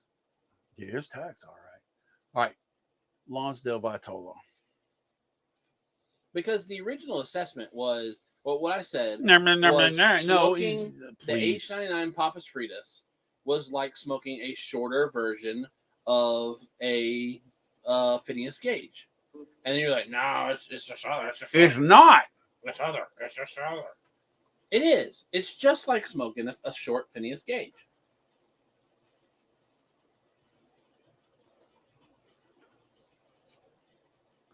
Lonsdale's a 42, not even a 44. So it's a chubby Lonsdale. It's a chubby Lonsdale versus a Lancero. It's not chubby, though. It is. It's a 42 is regular. Chubby is 44. No. Lonsdale right there. 42 by 6.5. Lonsdale, 42 by 6.5. But a chubby's short. No, chubby is the diameter. So it's a little bit bigger. It's a thicker a thick Lonsdale. So we were both wrong. No, because I said they were different I'm 10% sizes. Wrong. You're 5% no, wrong. So I said whether you're wrong by you lose by an inch or a mile is still a loss, right? Bruh, I said this one. Evan, what's going on, brother? Your statement was these were the same diameter. Shed. You're wrong. Shed Bates. I have a lot to say about that, but I won't say anything at all. I'm telling you right now, I am correct. Just admit it. You had your shine where you had more on the convivium or whatever it is from half wheel and all that stuff. But this one, I got. Go ahead. Go ahead. You don't even want to give me my proper credit of having. I forget it was the consensus. Go ahead and say I'm right. Go ahead and say I'm right. What do you call it? Comimium? Convivium. Go ahead and say I'm right. You weren't right, though. Okay. Are these the same diameter? You were 5%. Are right. these the same diameter? Yes or no?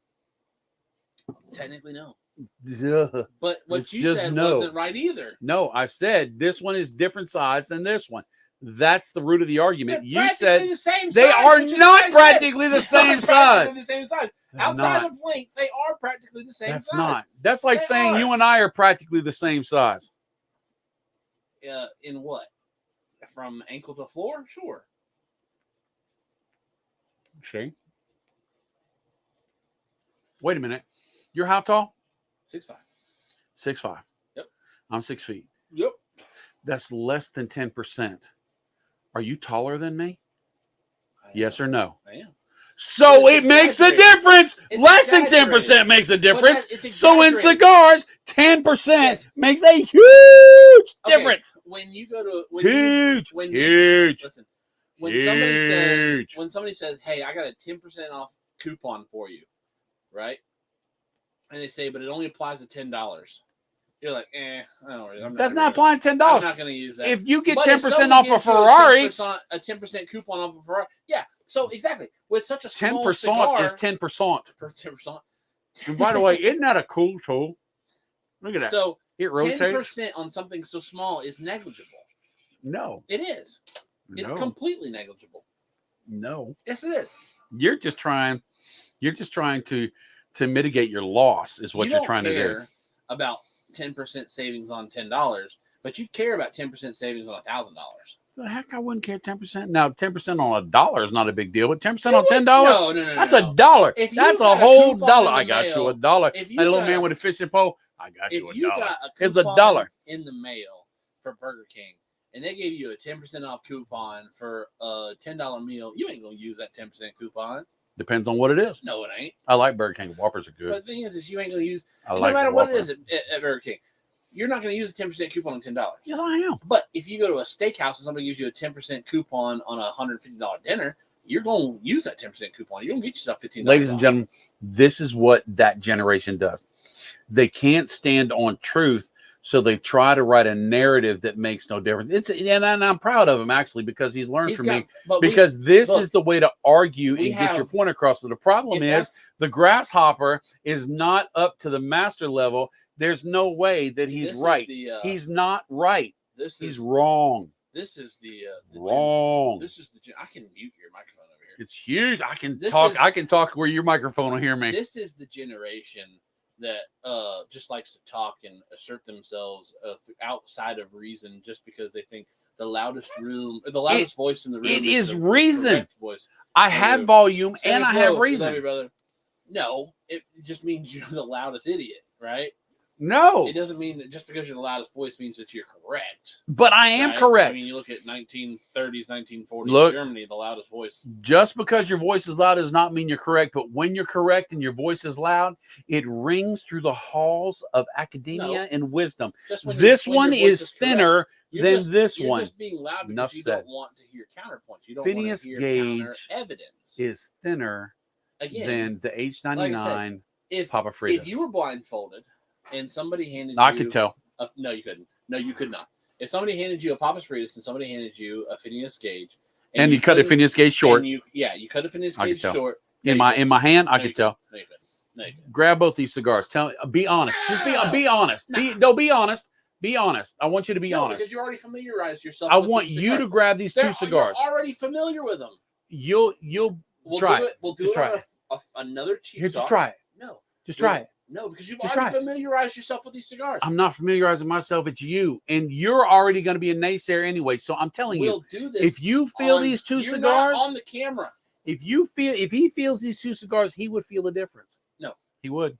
Here's the thing. We will do this on another Chief Talk when you are removed from the feel of both of those cigars. It'll be a Chief Talk. You don't even know it's coming.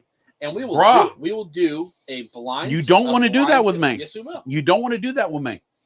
You don't. You'll lose. You will lose because I will know the difference. By feel, I could know the difference. And I'm not going to let him do this, but I can know the difference. If the cigar was put in my mouth and I never touched it, I could tell which one felt different. You're taking this as like some personal attack. Look, we shouldn't fly flags at half staff for people that haven't died for this country. Oh, Lordy B. Are you still hung up on that? You gotta go cry in a corner, you snowflake. Boy. I just had to bring that back up. Oh, golly. You just have like a corner of suppressed trauma and triggers over there. Look, so everybody, you're like a millennial with growth. Let's leave it up to a bag. You just have a bag of trauma. Let's leave it up to unpack this trauma. Who's trying to overtalk somebody? Let's leave it up to the people that are watching. Real simple. Type in matters, which means the 10% matters, or type in doesn't matter. And then we will let the people decide. Okay. Like I said. No, here's the excuse. Yeah, it's not an excuse. It's a statement of fact. And you can't. You're going to get people who are biased on one side or the other, right? On truth. Yes. On picking on Chief, because that's what Chief Talk is about. Matters. It's about those who like to pick on Chief. Because Shad says his wife says 10% matters. Of course, Chad's wife would say that. This is not. I gotta keep it family friendly. Again, if Shad sent you a pound of coffee and he sent you a pound plus 10%, I wouldn't know. But you'd be happier. That 10% matters. But if I didn't know, if I was blind to it, and was never told about it, I would never know. That's the thing. Is when you're told about it, it matters. But when you don't have anything to tell you that it's a 10% difference, you don't know. I can tell by the feel. Not at this scale. I can tell by the feel.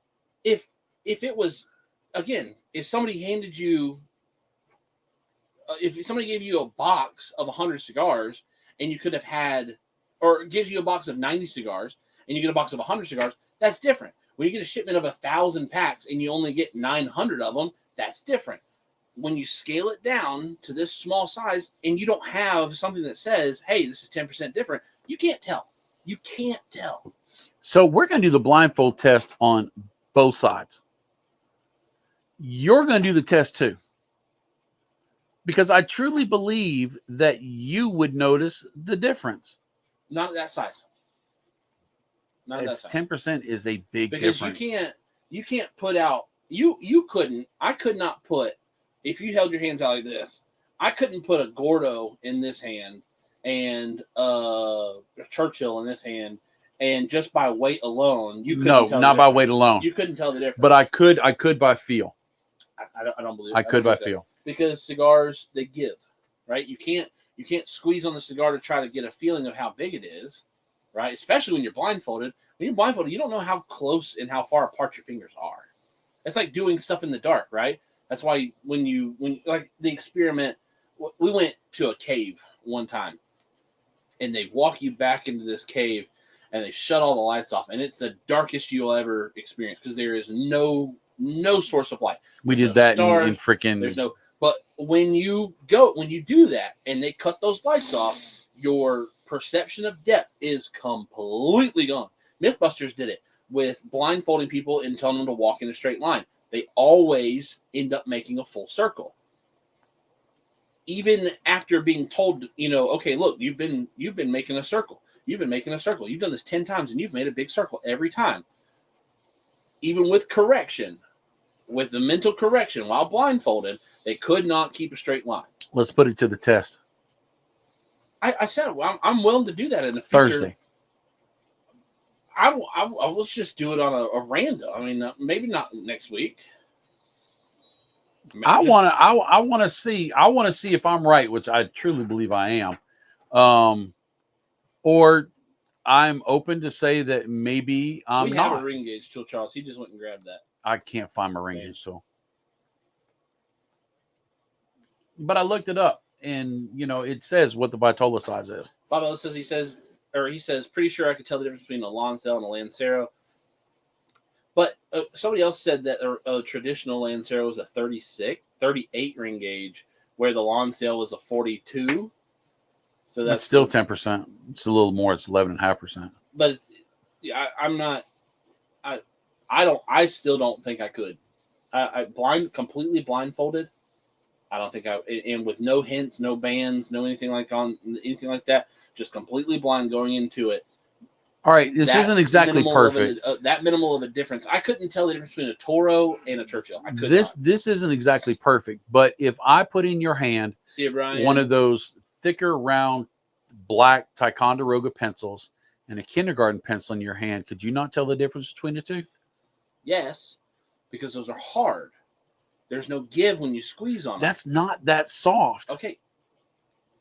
There's a give there, though. When you grab a cigar, there is a give there. And especially, well, I don't know. I guess it would depend on which cigar manufacturer, because some cigar companies roll cigars tighter. Some cigar, like Debonair, they used to have, and Drew Estate rolled those cigars. Those cigars were so loose, and you could basically pinch them in half in the middle. That's true. I have a Debonair cigar. I've got a couple left. Chad says, dude, a couple times get a good sample size over time. Yeah, I just again, if you handed me a 50 ring gauge and you handed me a 40 ring gauge, I think I could tell the difference. I think I could tell an immediate difference. Oh, there's a definite size difference here. Well, that's 20%. I couldn't tell you. Well, but 20% is again, it scales differently, because 20% on a big ring gauge is a huge difference versus 20% on a smaller ring gauge is not as big of a difference. That's true. Right? Now, I could not, if you stack 10 cigars, Robustos, Toros, Churchills, Lonsdales, Petit, whatever, all that stuff, I could not tell you what Vitola is by pinching. Get close and I could, if you did it to me, I could do what a Gordo is. I could do what a Lancero is. I could probably say, okay, this is 10 being the biggest. Okay, this is probably number 2. All right, this kind of feels a little bit bigger than right, but 2. you couldn't hand me a cigar and say what Vitola is. Correct.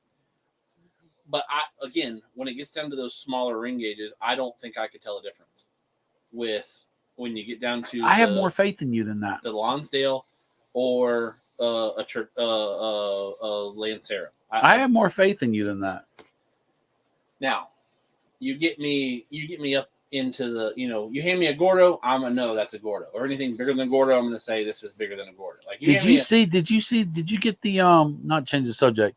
Did you get the email today about They're coming out with a flathead 8x80 or something like that. I did. That's going up. I was going to put on Chevette Report tonight, but I was trying to order the tickets for Vegas. I wonder if they're not trying to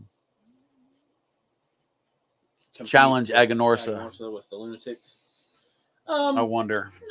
I know because I've got a couple friends that I've made through Twitter that are cigar smokers and also Gator football fans, and they're all the same ethnicity, not the same ethnicity that I am. They're all males, and they smoke bigger ring gauge cigars all the time, exclusively big ring gauge cigars. And I suggested some cigars for these guys, and they're like, "Man, they don't have any bigger sizes of this." I don't know if it's a status thing, if it's I want to smoke a bigger cigar because I look more like a boss, or I feel It's like price point too. I'm smoking a bigger cigar, and it's only $1 more than smoking a smaller cigar. Don't forget to smash that like button. Absolutely. No, you're right. You get a H99 Super Ancho, right, for $18. You get an H99 Toro for $16. For $2 more, you're already spending $16. Right. Why not go and spend $2 more on a much bigger, longer cigar? Well, everybody came out with a fat gauge of 60 Gordo Plus about 4 years ago. That was the push. Everybody wanted a huge cigar, and then it scaled back. Georgia State doesn't have a lot of 60 ring gauges because Feral Pig's 58. Pappy's a 60. Does Pappy have a 60? I know the Adobe does. The H99 now does. Because Pigs, I don't even think Pigs reach 60. I think Pigs are like the 56, 58 range. Yeah, but they taper down so much they feel bigger. I do like the Pig because it is a consistent cigar for 2.5, 3 inches. Chatbait says anything over 54 and I get stretch marks. Woo! I'm not. Let's see. The T52 Pig is 4x60. Huh. Well, I guess that makes sense because you don't have the 60 shoved in your mouth. Because it's a Tapered bellicoso, yeah. Well, it's a double perfecta, basically. Yeah. But when you go flathead, yeah, that makes right, a big that's a box press. That's immediate. Like they had a 7x70. Now they got the 8x80. Yeah. Which I used to like the 7x70. Except because it was square, the smoke would come out the side of your mouth a little bit, and after a while it would burn right in the crook of your mouth. I'll smoke a 60. I mean, we've got the Super Anchos, right? That's not a bad cigar. It's definitely not a cigar that I want to smoke while I'm doing something, though, because not even that it's an H99, but the fact that it's such a behemoth of a cigar. You've got I don't like holding cigars in my mouth. Yeah, and if you hold it in your mouth, that one is so big it just you get the drool. Yeah. So I'm not. God, you forced me to smoke 2 cigars at the same time. Oh boo. Yeah, like that's a problem. But I still like my low gauge. I got it from a wood shop for making circles, and you can make bigger circles. You put it in little lines there. It's a neat little thing. Little compass. I like tools. And I used to have the cigar ring gauge sitting on my desk. It's somewhere. I got it somewhere, but it just became something like I got a Cigar Medics. You check the humidity. I got so much stuff. Somebody asked me about that the other day. I think it's actually in the Deadly Practice Club group chat. They were asking about it. If anybody had used one. The thing that gets me about that is if let's say this humidor is at 70% and it stayed at 70% for a year, you go grab cigars that have been there for a year, they probably still aren't 70%. And so when you say I smoke 70% humidity, you're really smoking 55, 56, but it's in that because if you smoked it at 55, 56, it would be 33, 35. If you kept it at 55. Right. So I don't like keeping cigars any higher than 70 because I can tell a difference. I can tell when a cigar has been sitting 70 plus and is smokable. I get more flavors when they're a little lower on the humidity. A lot of people like the term dry boxing. I like the dry box, especially wintertime. You throw the cigars in a box, kind of dry them out a little bit, pull a little bit of the humidity out. I'd say I'm probably a fan of smoking in the 60, 65 plus range. When I smoke in the wintertime, if I'm outside, I'll bring my cigars outside and set them outside for a little while. Or if we're sitting on the porch, yeah, that's not a bad. But, especially if it's a light cigar. But you don't want to store your cigars at no humidity. You'll take all the oil out. Yeah, 65% humidity seems to be about the sweet spot. I would definitely rather smoke a drier cigar than a wet cigar. Too dry though, it gets bitter, it gets harsh. Well, and you have construction, it burns too fast, and that's the thing, is it burns too fast. Like, you want to have some humidity in your cigar that allows it to not just torch all the way back, get too hot, because that's one of the big differences between cigarettes and cigar tobacco.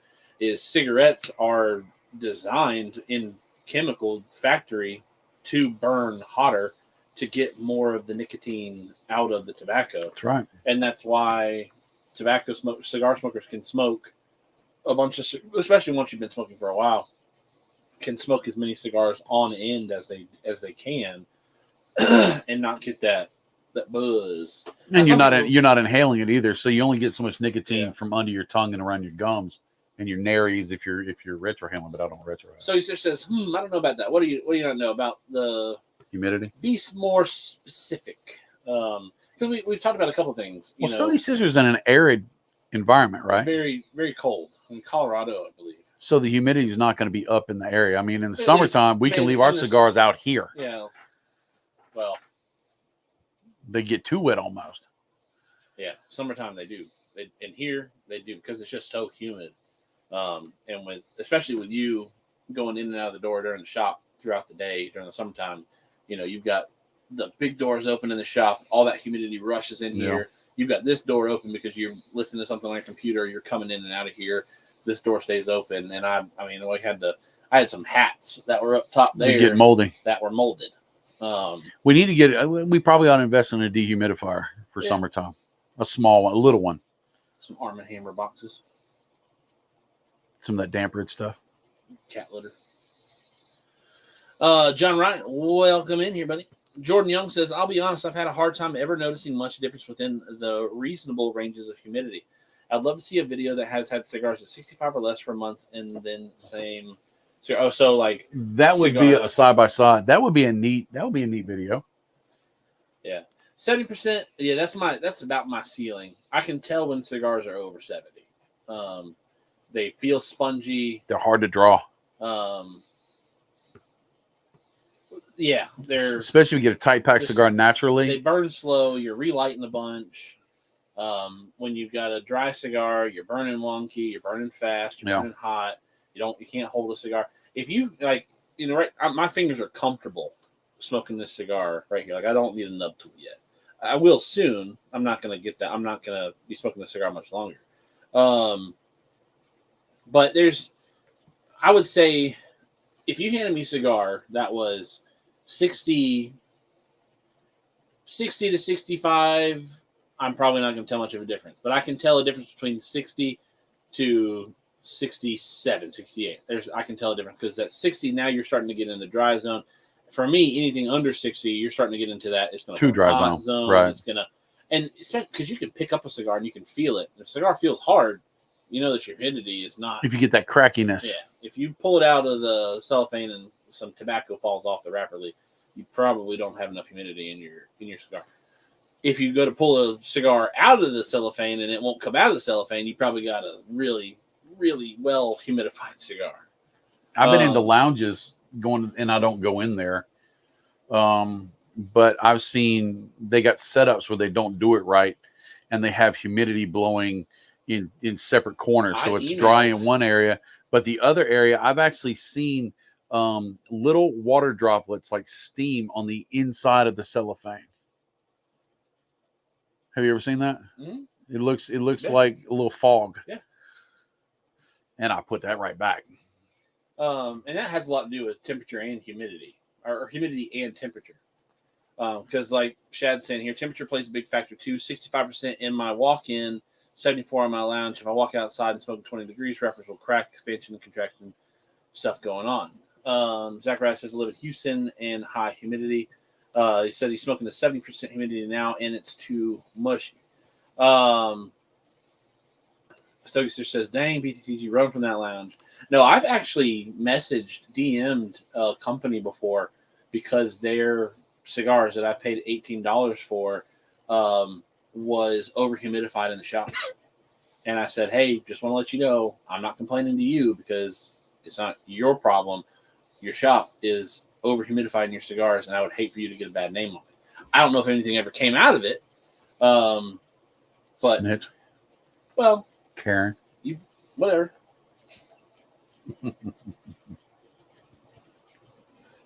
I think if you're going to pay $18 for a cigar, a premium cigar, Agreed. you should get $18 And or around $18 worth of your cigar. I know shops are trying to make money, and sometimes when it's a slow season, they don't restock, and then all of a sudden they put their money back in and they restock, and they get tons and tons of boxes, and the shelves are empty.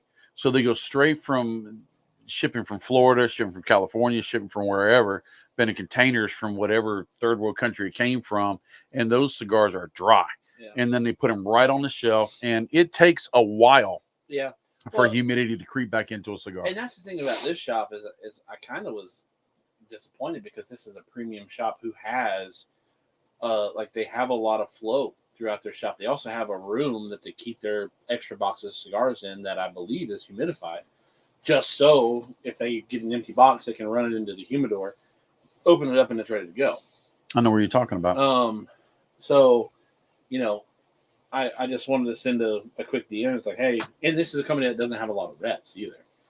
You know, companies like Drew Estate or Oliva or, you know, even Aganorsa, especially in our area, you know, they've got a lot of reps that are running around that can check up on these shops and see how their stuff's going. I watch a guy on TikTok that he does beer, and when he delivers beer, he like takes it in himself, and then he makes sure all the facings are full. He makes sure that the quick selling stuff is where it's supposed to be. The stuff that's not moving as fast as they want it to, they move it to a spot where it might move faster.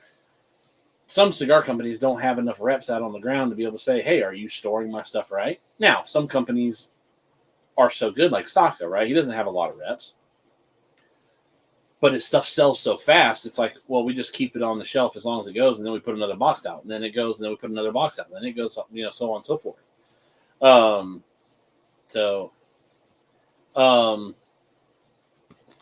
Zachariah says, does it take 2 weeks to put humidity in a cigar? I guess it really depends on what your method is. My preferred method is just, you know, let it rest. Humidity packs. Yeah, you push it too hard, you're actually going to wet your wrapper, and you're not going to get into your filler, and then you can cause problems with burn because you get tunneling because the wrapper doesn't burn as fast as the inside. Like Boveda and HumiSmart, and there are other companies out there that now do what Boveda kind of capitalize on. It takes a lot of the work out of anything, right? If you've got a nice sealed container that doesn't get opened a whole bunch, that pack's going to last a long time without oversaturating your cigars. If you open that cigar up or that box open and shut all the time, that humidity pack's going to dry out. If it's starting to dry out, you know that you're losing humidity, especially if it dries out fast. Maybe your cigars are probably losing a lot of humidity too. Right. That's the good thing is like cigars will store humidity at what they're stored at. If you put them at 72%, the cigars are going to get 72% and they're going to cook. You put cigars at 60%, they're going to sit at 60% and they're going to stay where they're at. So if you put in because I use the 69 packs a lot. I use the big packs and I put them in that big Travador I've got that was gifted me by Brian. When I open and shut that thing, like I've had it in there since my birthday, which was back in September. And it's the big one. It's about 30% of what it started off as. But I use that box a lot. I didn't bring it over here with me tonight, but I usually bring it over here for Chief Talk because I smoke in my truck. I didn't drive my truck over because something broke into my truck and I got busted glass on the back of my truck. I smoke at Jamie's house. I smoke at my house. I keep all my good stuff in there because it's just my go-to grab for when I grab cigars. And so that box gets opened and shut a lot. And it's still at 33% of what it started out at. And it's still keeping all of my cigars smoking good.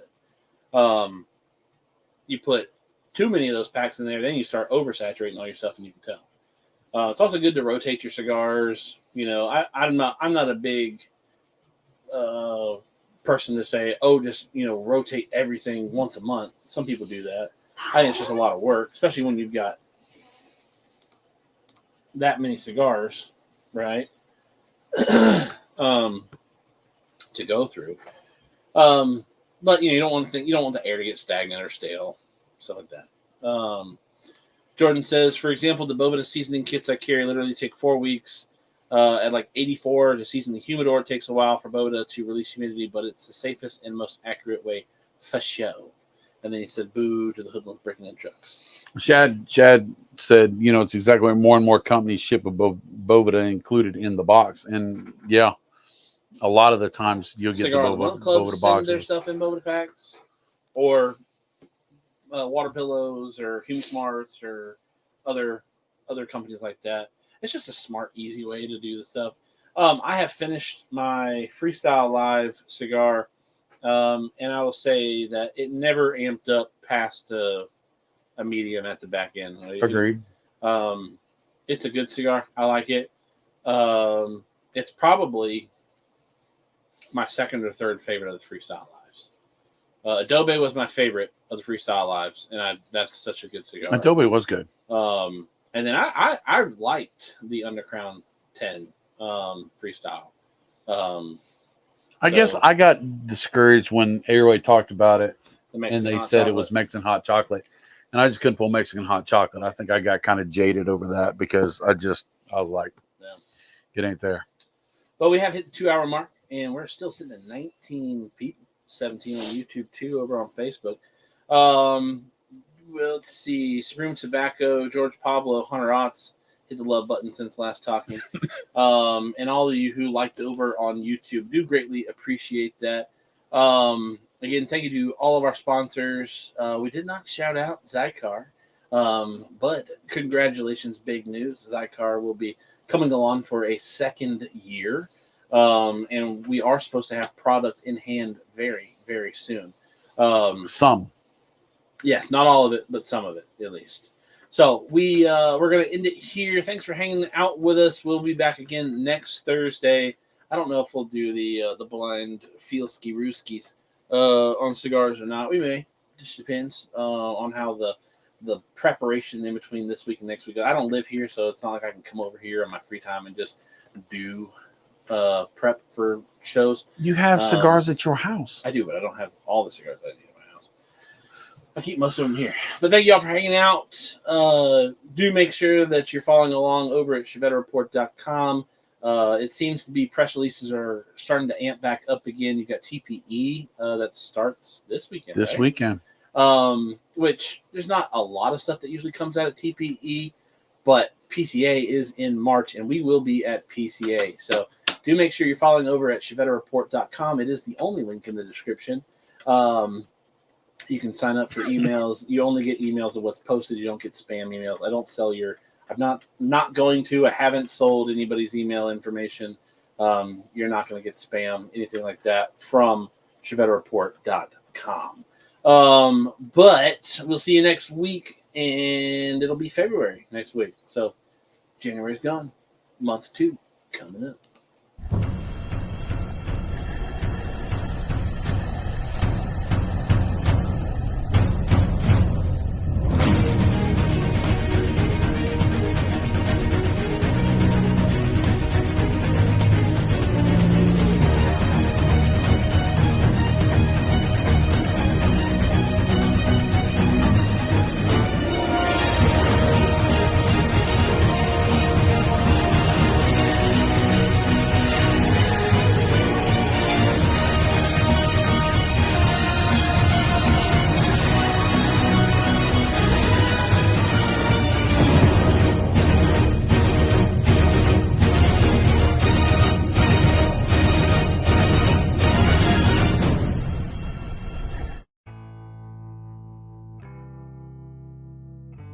Have you checked out ChevetteReport.com? It's the newest cigar media outlet to keep you in the know with all things cigar lifestyle related.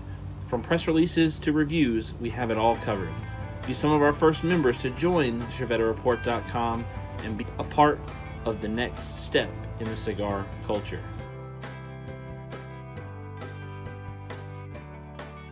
ChevetteReport.com.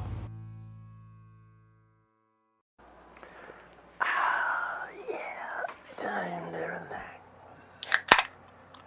Whew. Man, I'm beat. Whew.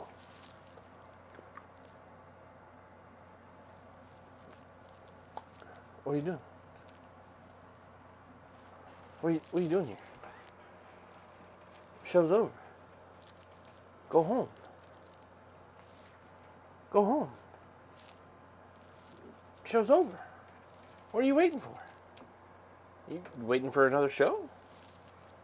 This is a one-ticket entry. Go. Bye.